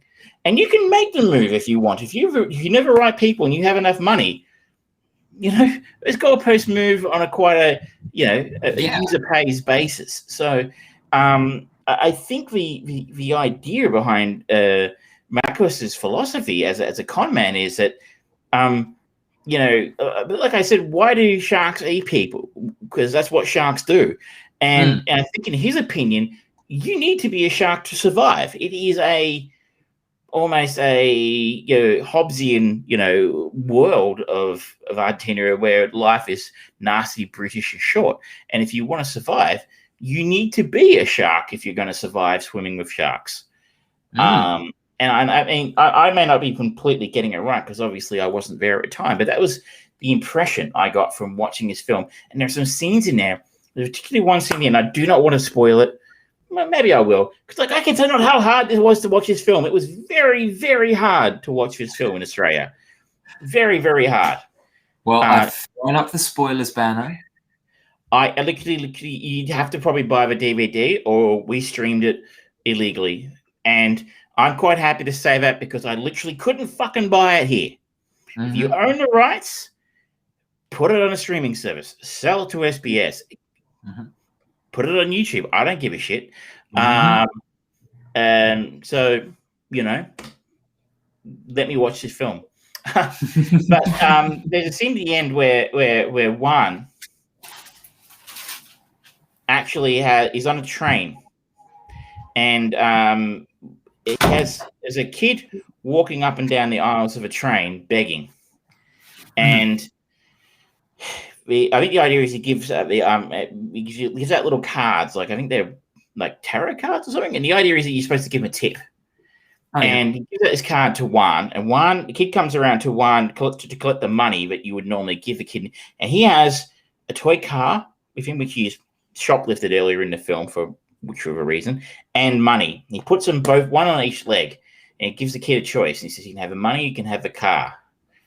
And there's this really wonderful little scene where the kid does his toss-up in his head. He's not really sure which one he wants to pick. In a sense, you can kind of get this feeling that he's a small boy.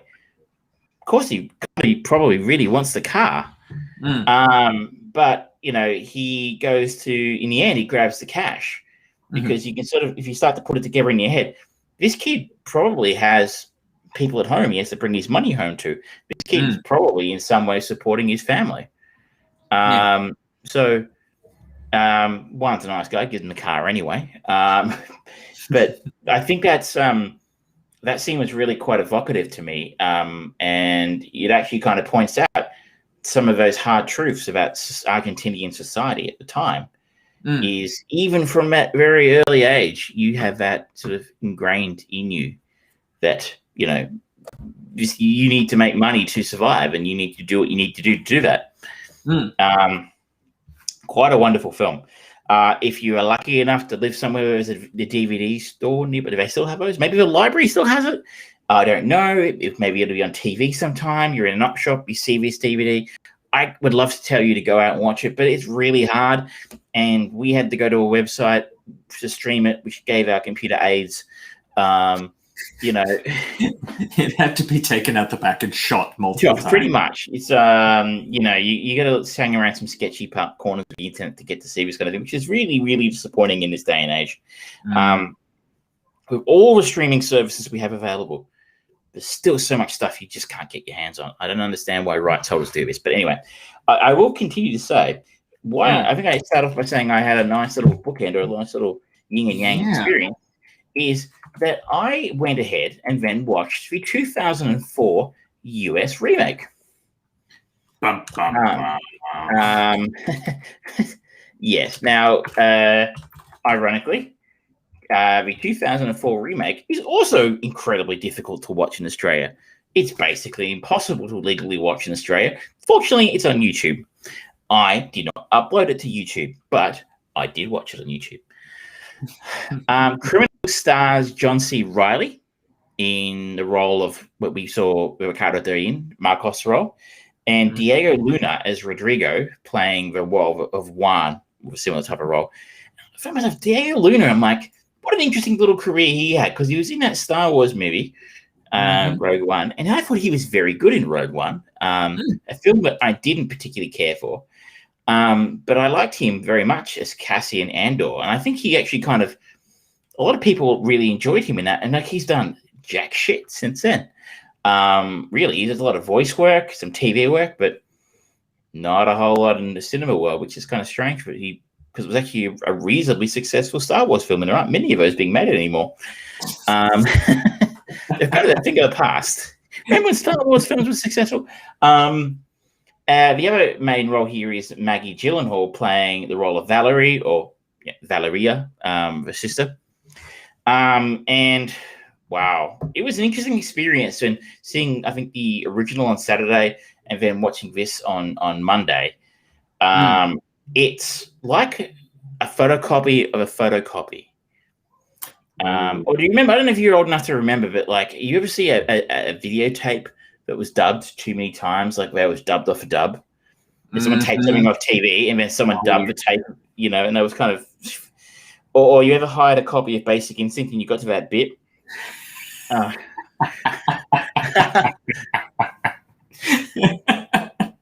Where, yeah, you know what I mean.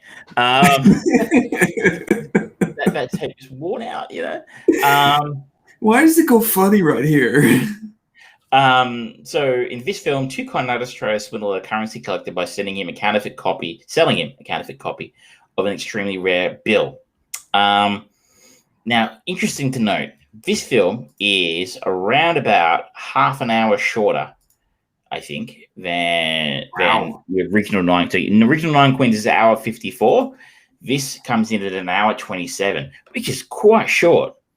And probably people in the show quite regularly remember being very familiar with me going, it's too long, cut something out of it. This is one of the very few occasions where I'm going to say, no, I think you've cut too much story out of this one. It's too quick. It's too short. So all those moments that were in the original 9 Queens that really built character. Let's go back to your story, about He-Man, right? The character building moments, that moment on the train where Guan is, giving the kid a choice between the money and that's gone. That's all gone. So many other character building moments are gone. Moments where, you would ponder over a scene for a second. Something would be happening, and I would spend an extra 30 seconds, an extra minute with the characters in the scene, doing whatever it is they're doing, just to draw it out a little bit more. You learn a little bit more about who they are, what's going on in their world. Gone. Not in this. Wow. It's rushed, and it really feels rushed. And I feel like instead of giving the story room to breathe, like an hour 54 gives it, where it really gets the time to ratchet up the tension and things to happen, and to figure out who these people are. It really has, and it has room. That's the only way I can describe it. It has room to breathe. With this one, it kind of feels like they're in a rush. No, we've got to get to the hook. We've got to get to the twist. And come on, it's a heist film. There's always a twist. The whole film's hinting at it, so no huge shock there. But there's such a rush to get to the twist that they it's like an 18-year-old having sex for the first time. They just don't know how to do it properly. Like, it's just, they just can't hold it in. So it's the other weakness of the film, I think, is in the central conceit of the end of the film. The central conceit of the end of 9 Queens involves the corralito, which people who listen to my crap on about Heroic Losers might remember was a financial crisis at the end of 2001. And it was basically to stop a bank run. The banks all closed, and you couldn't get money out and that sort of thing. I think the idea was that you can see from Heroic Losers, you could only withdraw $100 a month or something. Oh, that's right. And so basically, like, the banks are all closed, and you can't cash checks and get money or anything like that. That plays a very large part in the end of 9 Queens. And you go, okay, that's a really interesting socio-political angle to put on, full stop, to put on a fairly standard heist con movie. Now, obviously, that's never happened in the US, or at least not recently. So they had to come up with something new for their end to make their end click with the actual twist in a story. And it's really lazy. It's really lazy. I mean, I don't want to spoil anything. basically John Riley. Like I said, it's on YouTube, and I'm not really going to recommend it. So if you don't want to know anything about it, just fast forward. But basically, John C. Reilly walks in to cash a check, which he's got for the fake, which is the booty that they've been chasing all the way through the film, and he's just arrested. The police are there, and they've been waiting for him or something, and they arrest him and stuff. And you're like, okay, that's very convenient. I don't really understand how that happened. I don't really understand what I actually can't understand that what he's done in the end is actually illegal. That's the weird angle. The actual thing he did at the end of the film was actually not illegal, really. Let's say questionably illegal, like not really like he's robbed anyone. He's actually not sold anything fake. It's a long story, but yeah, didn't see it. I guess I can say American cops, then maybe they will slam you on the ground and kind of cuff you for jaywalking. I don't know, but it was just a bit. I don't know. This didn't work for me. It really didn't help. I mean, I would like to ask you though. Can you think of any American Western remakes of foreign films that you do actually think were comparable or as good as or better than the original? Because I was struggling to come up with many. Certainly none off the top of my head. The first one, the only one I could come up with was The Birdcage. Yeah. Yeah, I'm really. I'm just gonna play. I just dumped this on him. By the way, people, it's very rude of me. I leave it with you, but like if you listen to the podcast, if you're watching this show, and you can think of one and go, well, I thought Dinner for Schmucks was very good. You can just see that X at the top of the browser, and it just closes the browser. Just do that because, like, if you thought Dinner for Schmucks was good, yeah. Enough said. But if you can think of a remake that was pretty good in your opinion, drop it on the Facebook page and let us know what your thoughts are. I mean, there could be some in there, but I don't know about. Most of the one, The Departed was a remake. That was pretty good. Just The Wrap have 15 the highest grossing American remakes of foreign films from Godzilla to Departed. Number 15 was 9 Months, the Hugh Grant, Julianne Moore movie from 1995. That was Neuf Mois, French film. Dinner for Schmucks. 8 Below was a remake of Japanese movie Antarctica. Vanilla Sky, Abra los Hoyos. The Girl with the Dragon Tattoo, same name. Italian Job, same name. The Upside, which is a remake of The Untouchables. The American remake of The Grudge from Japan. The Birdcage, as you said. The Ring. The Departed was Infernal Affairs. Godzilla. True Lies was a remake of La Totale. I did not know that was a remake. 3 Men and a Baby was a remake. Number 1 is Godzilla. So the new version from a couple of years ago. Yeah, the 2014 version. I think any of the that's Godzilla films based on the gross. That's not on quality or anything like that. It's not the definitive list or anything like that. But there's a few in there. So The Departed, The Birdcage. I really like True Lies. I have not seen the original French film. It's kind of fascinating. I might have to check that out. But it's hard to do well. I think it's fair to say. Really, really hard to do. And it was interesting to see them so close together. And it was John C. Reilly, interesting to see him playing a very against type there. Just, he tried hard. Just didn't have a lot to work with. For a film that was written by Steven Soderbergh, Academy Award winner. Yeah. Just, no, not so great. Everyone has a flop in them. He has a few. All right. Okay. That was 9 Queens and Criminal. I'm just going to mark down the time on that one. 1:43. Now, before you go over to The Sound of Metal, do you mind if I quickly talk a little bit about Netflix's new trilogy of movies? By all means. It's only part 1 of Fear Street. Now, this is got a lot of attention when they released it because they told you that this was going to be a mature retelling of one of young adult horror stalwarts, R.L. Stine, his books, Fear Street, and they turned it into a trilogy of movies. And so far I've watched part 1 and half of part 2. I will give more reviews of the rest next week.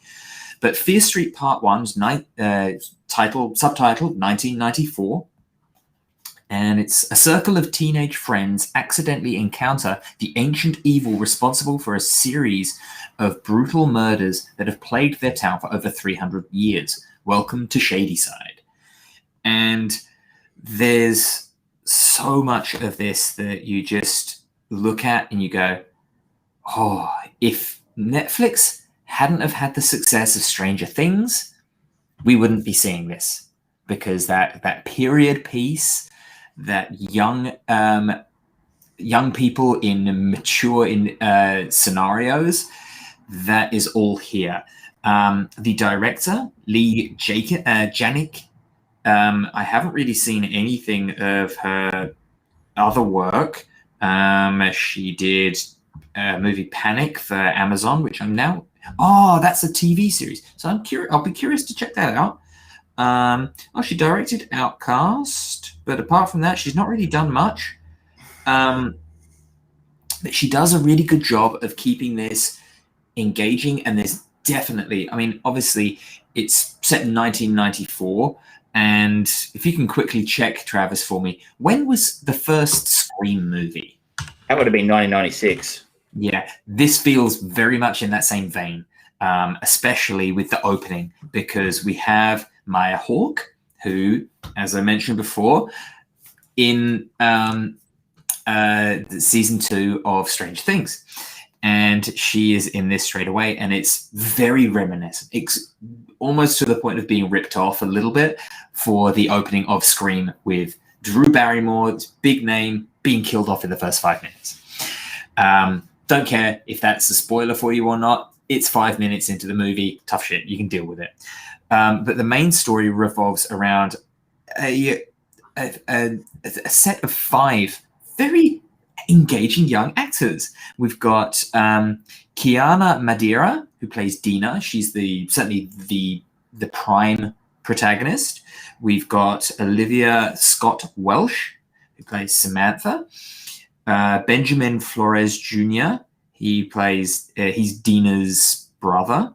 There is Julia Rayhold, plays Kat, and the other one that I do want to give a shout out to. Where is he? Ryan. Simon. Yes. Fred Heischinger. They're just twists on those stereotypical slasher movie iconic roles, but they do it really well, and they ingratiate, as we talked about before with Masters of the Universe, more modern day social commentary. Like Dina and Samantha are in a conflicted lesbian relationship in 1994, and they're sort of like 15, 16, 17 years old, around that. I'm terrible at working out how old people are, but they're sort of like in that. They're working out who they are, what their sexual preferences are, that sort of stuff. And they actually have it inform the story, and it's character built. It's not in there to be, oh, yes, look, gay representation. It's actually because these characters want to be whole characters, and the director does a good job of making them whole characters. Strange, that. But it's very quintessential mid to late 90s style slasher movie, but done really well. The violence is pretty gruesome. It ticks along really nicely at a good pace. I really recommend this, actually, for anyone who's a slasher. This is not gentle horror. This is violent. I would, on our old school scale, I would say this is possibly not Shay friendly. Because it does depict a lot of gruesome violence, And there are a lot of jump scares in it, and they are good jump scares as well. They are kind of tropey and typical of the genre, but they don't feel tired before they arrive. So it does its thing well. I am enjoying part 2, which is it goes back in time. There's kind of like bookend. I think there's going to be bookends at the beginning and end of this one and part 3, just to keep the main story from 1994 going. But this one's set in 1978, and again, there's another Stranger Things alum, which is Sadie Sink, and she played Max in Stranger Things. But so far, it's really good, and they're doing different things in their focus and the way that they're telling. There's definitely that kind of the visual aesthetic of nostalgia and period piece. 1994 looks like 1994, you know. But you will fucking love the soundtrack for part 1. It is fucking awesome. I'm going to see if I can quickly pull up a list of the music, because yeah, so one of the first songs that you get is Closer by Nine Inch Nails, Only Happy When It Rains by Garbage, Fear of the Dark by Iron Maiden, Machine Head. You've got Damn I Wish I Was Your Lover, Sour Times, Insane in the Brain, Creep. It's really good music. It's like, oh, I love this. Yeah, I mean, yeah, it sounds like it.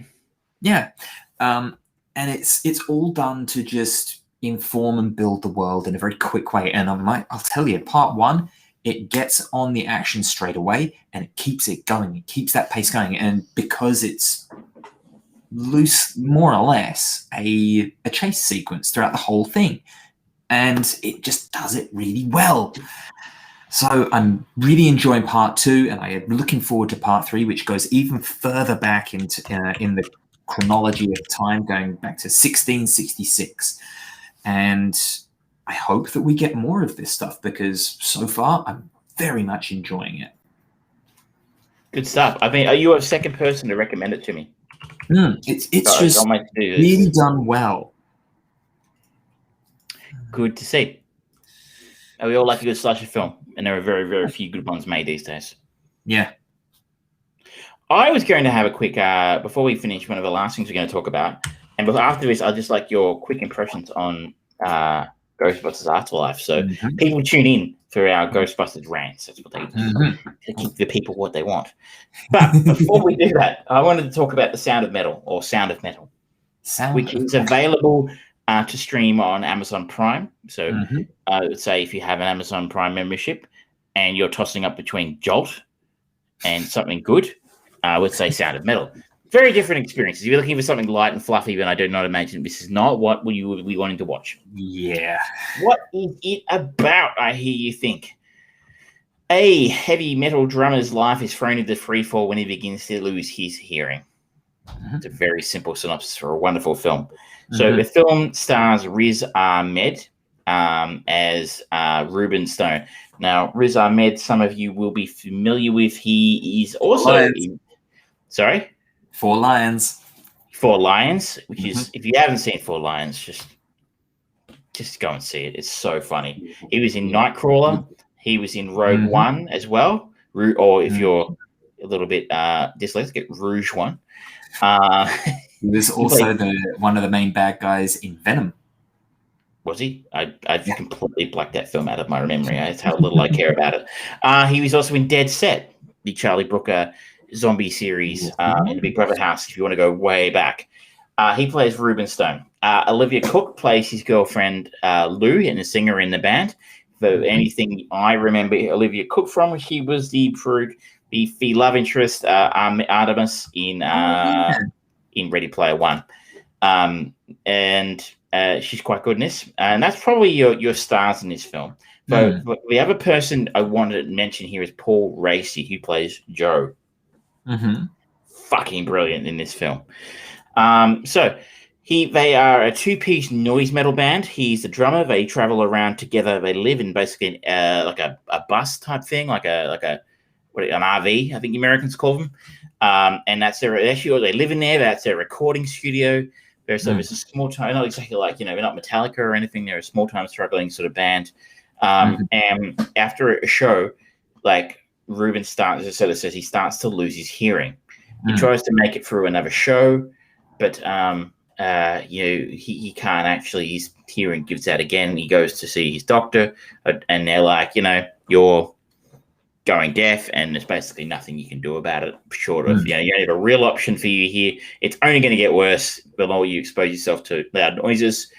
Being your career is loud noises, that's going to be troublesome. And the only thing I can start talking about doing at some point is a cochlear implant to try and recover some of that hearing. But being in America, that's 40 to 80 grand, and it ain't covered by any of the insurance, but that pathetic insurance that you get over there. So he's basically up shit creek. Just to add a twist on that is he's also a recovering heroin addict. He's 4 years clean, but his girlfriend, Lou, is concerned that this is going to sort of propel him back into those bad habits as a way of coping with it, coping with the situation, in the sense that his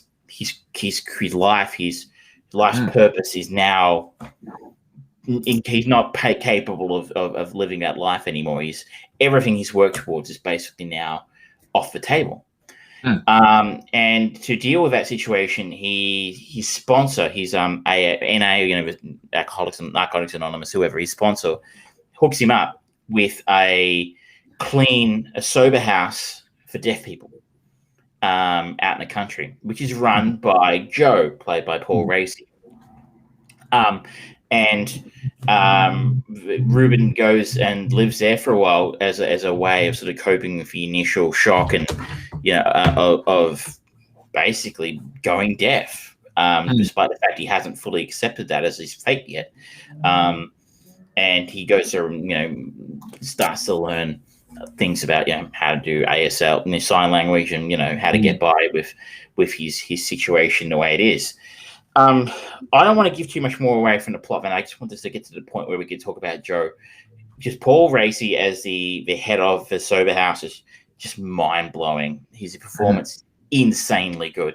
Rhiz Ahmed is fucking incredible in this film. He was nominated for a Best Actor Academy Award this year, and I think it's fair to say most people would consider this year a fairly thin year of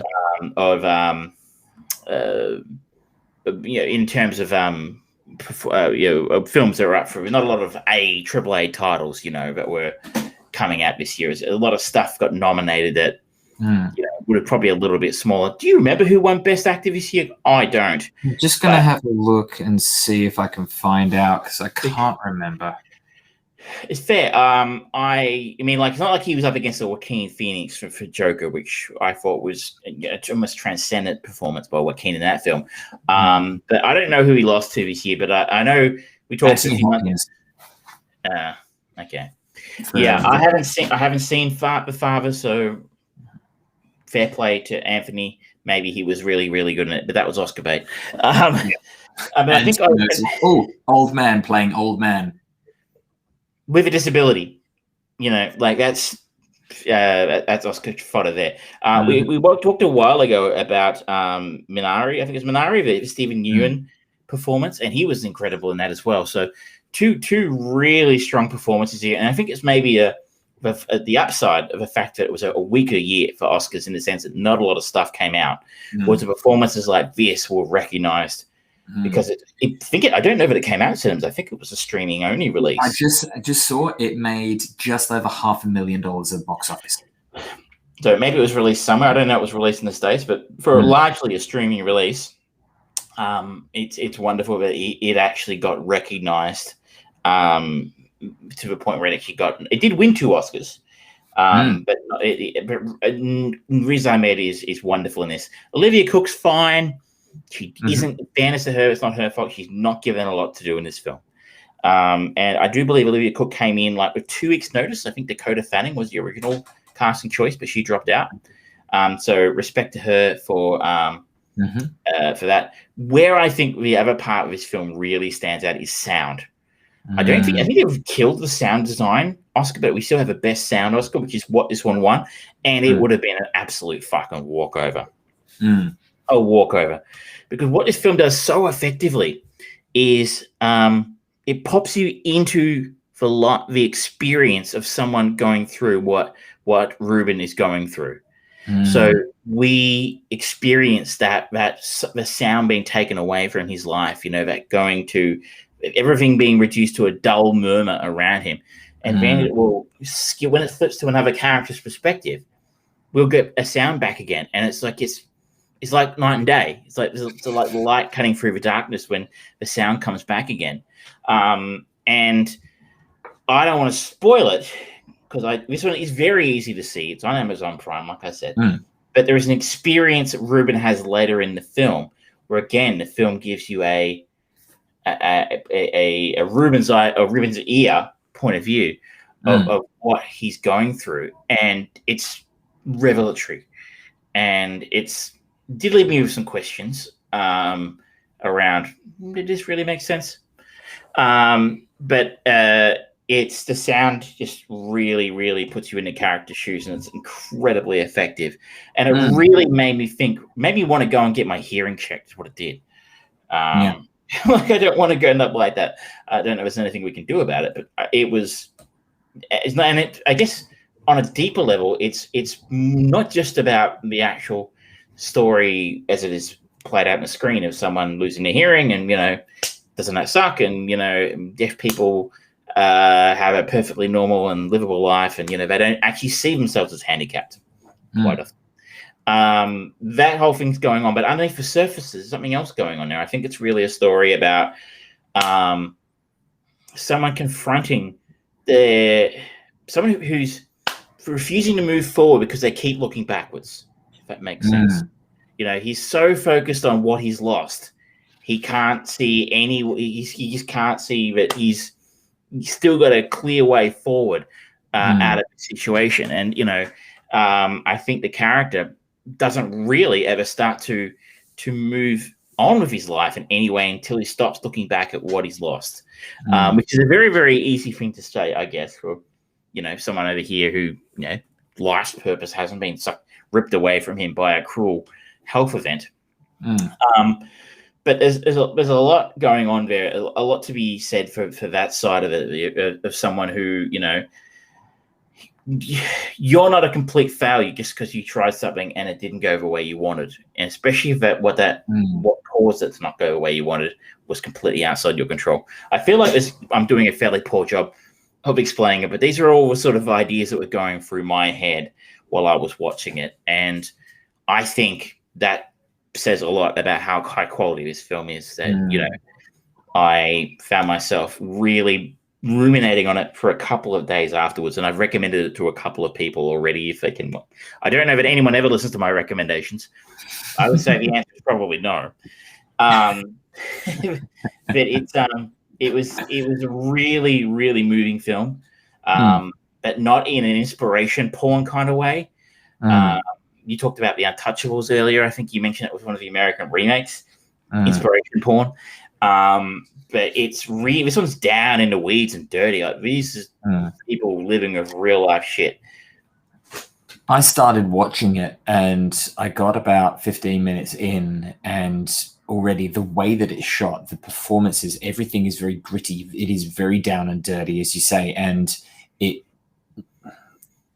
the way that it made me feel watching it was somewhat reminiscent to Requiem for a Dream, where it's like, I love that movie. That is an unequivocal classic. It's a masterpiece, but it's not one that you just sit back and say, like, yeah, let's just watch this. You're not going to kick back on a Saturday night, right, and go, well, it's been a hard week. I'm going to have a glass of wine and watch a movie about someone who went deaf and his life purpose disappeared. It's confronting, but in a very, very important way, I think. There's a lot going on here. I would pay you. You would have to be in the right mood to watch it. I split it up over, I think, 3 different watching periods to make sure I get as I was tired or whatever, and I just wasn't getting the most out of it. But I'm really, really glad I gave it a go. It's just in case you're put off by the idea of being about heavy metal, it's not about heavy metal. Really, there's very, very little loud music involved.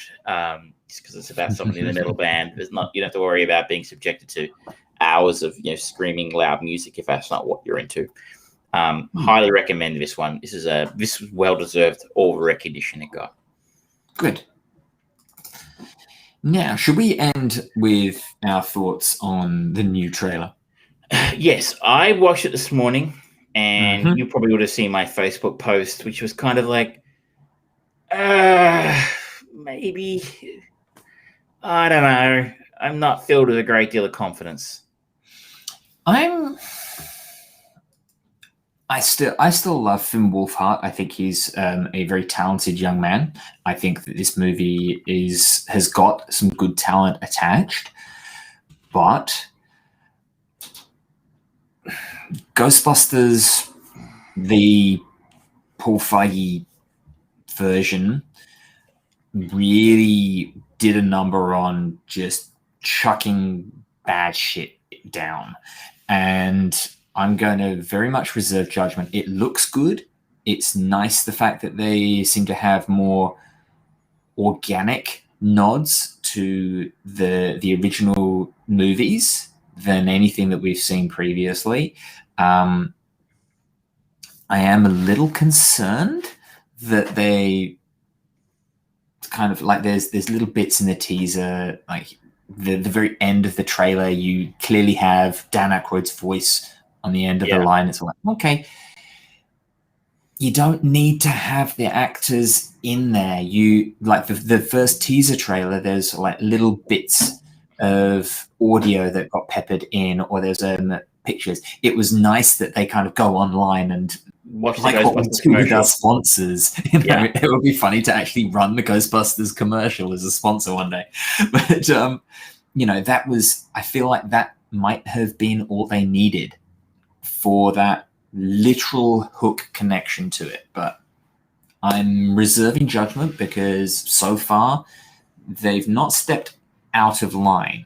It's just they've not really done anything to make me go, okay, this is a good movie in and of its own right, not because it's trading on a beloved name.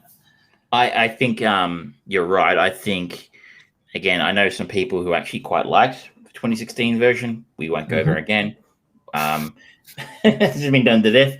But I wonder if you're right that Paul Feige has salted the earth. That nothing will grow there again now after the colossal shit show that was that film. And then even aside from the shit show that the film was, the shitstorm that accompanied it, did that kind of destroy any goodwill that the property had? Yeah. We'll see. I, like you, like some of the personnel, I'm a big fan of Jason Reitman. Unlike you, I liked Juno. I know you don't know how you feel about what's her name, the writer. And I loved Thank You for Smoking. I loved Up in the Air Now. In fairness, they were all 11 years ago. I even really liked Young Adult, which had nobody else liked apparently. So I'm a big fan of Jason Reitman and what he does. And the fact that he's Ivan Reitman's son who directed the original, this all bodes well. What I feel a little bit more concerned about is the vibe of the film feels very kid-friendly. But I'm checking here. The original Ghostbusters had a PG rating. Ghostbusters Afterlife has a PG rating as well. But I felt like there was a little bit of edge to the original Ghostbusters films. There's a difference. There's a difference in what was in a PG movie back then because, Steven Spielberg has done a great many things in his career. One of the things that I do not forgive him for is the PG-13 rating. He was one of the big proponents of pushing that forwards, and it nullified a lot of things that you would see in a 15 rated movie versus a PG rated movie. And you now get this weird, bizarre thing like in a PG-13 rated movie, you can say the word fuck as long as you highlight it and say exactly how many times it is used. If it is used less than five or less, I think, you can get a PG-13 rating. Otherwise, it bumps up to a 15. And it's like, okay, why? I remember watching, I can't remember, I think it was a Kirsten Dunst rom-com, and there's this bit where one of the 13-year-old kids in it it's the one and only time they use fuck in the movie, but they turn to Kirsten and say, no one fucks with my family. It's like, whoa, you've basically not sworn throughout this whole movie, and you're doing that. Why? What purpose? PG-13, that's the reason. Fucking kick it out. Sorry, bye-bye.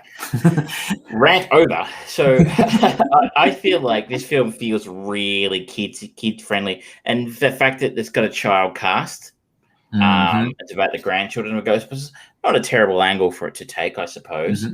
It feels like I'm going to get the Cartoon Central, the Cartoon Network version of Ghostbusters, which, don't get me wrong, I used to love a real Ghostbusters cartoon, but the great thing about the film was it was a little bit spooky. It was a little bit scary. It had a horror edge to the original. And I'm not saying I just want another 1984 Ghostbusters. I absolutely am down for it. If you think you can do something new and interesting with a property, go for it. But I think the formula has been established about what you need to do. It is comedic. It is a bit scary. You know, it's a little bit, some of the shit that Bill Murray said, it's like, oh, you wouldn't get away with that today. So, I think that's a kind of flavor you should be going for. If you want to make a kids film, you want to make a family movie, I would argue, in my opinion, and it's just mine, but maybe Ghostbusters isn't the right place for that. But anyway, I'm basing this all off, 2 minutes. It just feels kid friendly. I mean, it feels contrived. Like, oh, they moved to a small town, and then all of a sudden, Harold Ramis owned a giant fucking mansion. I assume it's Harold Ramis. It's Egon, the only Ghostbuster who's dead. And all of a sudden, what's her name's there? The receptionist, Janine, is there saying, oh, he had lots of secrets or whatever it was, and. Again, and that kind of feeds to the angle I think you were feeling about that when you mentioned. I liked Ray's mention at the end, because obviously he was in his bookshop, and that's like it's going to be Ray's occult book is going to be the angle on that. But it's like, do we really need Janine here? I don't know. I mean, I don't want to come across as being a complete curmudgeon, which everybody knows that I am. He just doesn't like anything. Just doesn't. I mean, it doesn't fill me with a great deal of confidence. And for me, I think the 2016 Ghostbusters was such a bad taste. I think the only way is up at this point. I think you're right, but isn't that going? It's going to succeed by the two most beautiful words in the English language: default. It's gonna. People are gonna come out and go, "Oh, this is fucking great," because it's not the 2016 version. It could still be a really lousy film and still be better than that. Yeah. So I think it's going to be a move up, but whether it's legitimately a good move, I still have hope because. Like we've both attested, the talent behind it is strong. They've got a heritage of quality. The actors in it are good, and I'm not so scared about the kid focus cast purely because of a lot of stuff like Fear Street, for example, where it is a young cast, but it is very adult storytelling, and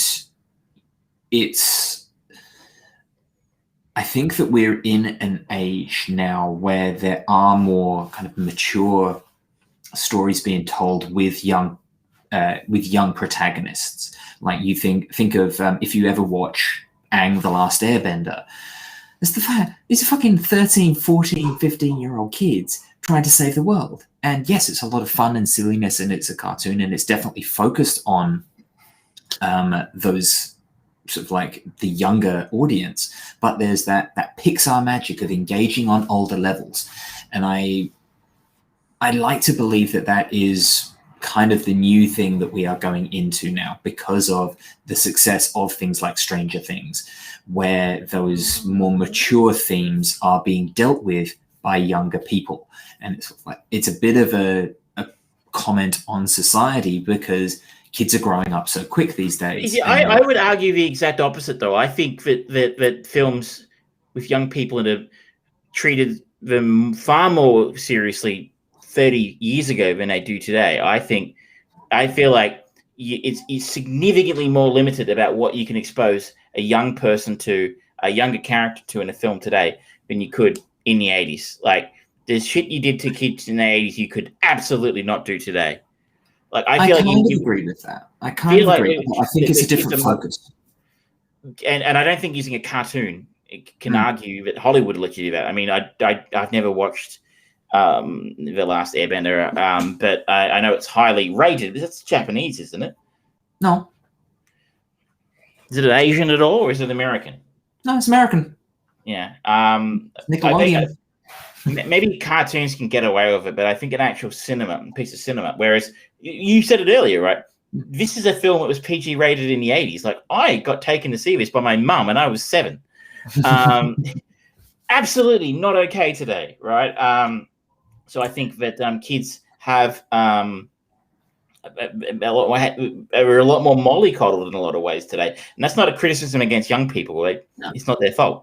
No, I just feel like you're a lot more limited about what you can do to a young person in a film today. But you just I think the focus has shifted. Like there was a lot more gore and violence for kids. Like you look at Home Alone, prime example. Kevin McAllister's a fucking psychopath, and it is violent beyond compare. But it is an out and out kid's favorite. Whereas the movies that we're getting now, it's not the violence and the kind of subjected to vicious activity. It is more of a social commentary of things and more of that kind of adult responsibility that is now something that goes on. There is with something like Home Alone, even with I'd say the closest simile that we could have is maybe like Gremlins. The character of Billy, he's a young man kind of working and he's trying to make a living and things like that. And that was quite often a lot of the focus of it is these kind of on the poorer side of society, people struggling and taking up a second job and things like that to do. But beyond that struggle, it wasn't a struggle of sexuality or displaced parenthood and things like that. That wasn't the focus. It was we're going to automatically crank up the tension of something because this young person, this innocent person, is in a literally dangerous scenario. It's now kind of gone a bit more of the psychological side, I think. Potentially, I guess we'll have to agree to disagree on that one. I feel like you're living in a society where kids are very much told to know your place. And maybe that's for the best. Maybe they shouldn't be watching gory, scary films. I just know what Hollywood do with children, and if they try and turn this into a dark statement, if they try and just ask Bryan Singer. Oh, I went there. I went there, ladies and gentlemen. That's a good point to end the show on. May as well, yeah, may as well. I'm happy, by the way. I'm happy. I am going to Ghostbusters Afterlife with a fucking open mind, like I did with 2016. We went in there. Yes, we went in with an open mind, and we said, everybody says this is shit. I think it's going to be shit. I think the trailer sucks. We went in with an open mind and said, prove me wrong, Mr. Feige, and we were not proven wrong. I will go and walk proudly into Afterlife the day it opens and go, I 100% want to be proven wrong by Jason Reitman. Yes. I wanted to knock my bloody socks off and make some more Ghostbusters films after this. Just saying, not filled with a lot of confidence. So bar's pretty low for you, mate. Yeah. Well, that has been our show, episode 120 of Armchair Producers. We had our chain movie of the week, Dirty Harry. We're following Joseph Sommer from that onto the Catherine Bigelow-directed Strange Days next week. We talked about some general comments on Masters of the Universe from Netflix and Kevin Smith. We had our sponsors. It's very important that we still talking about fucking Princess Diana. I talked about Prime Video's Jolt. Travis talked about the yin and yang of Nine Queens / Criminal. I talked about Fear Street on Netflix. We talked about Sound of Metal, and I'll just finished up with Afterlife trailer for Ghostbusters. So it's a robust 2 hours, 20 minutes. So hopefully you slept well listening to the show this week. Thank you very much, ladies and gentlemen. We'll see you next week. Please don't forget to subscribe on Twitch, Facebook, YouTube, share our links. We really appreciate it. We want to hear more from you. We don't hear enough from you guys. So get in those comment sections, send us messages. But until next time, good night. Good night.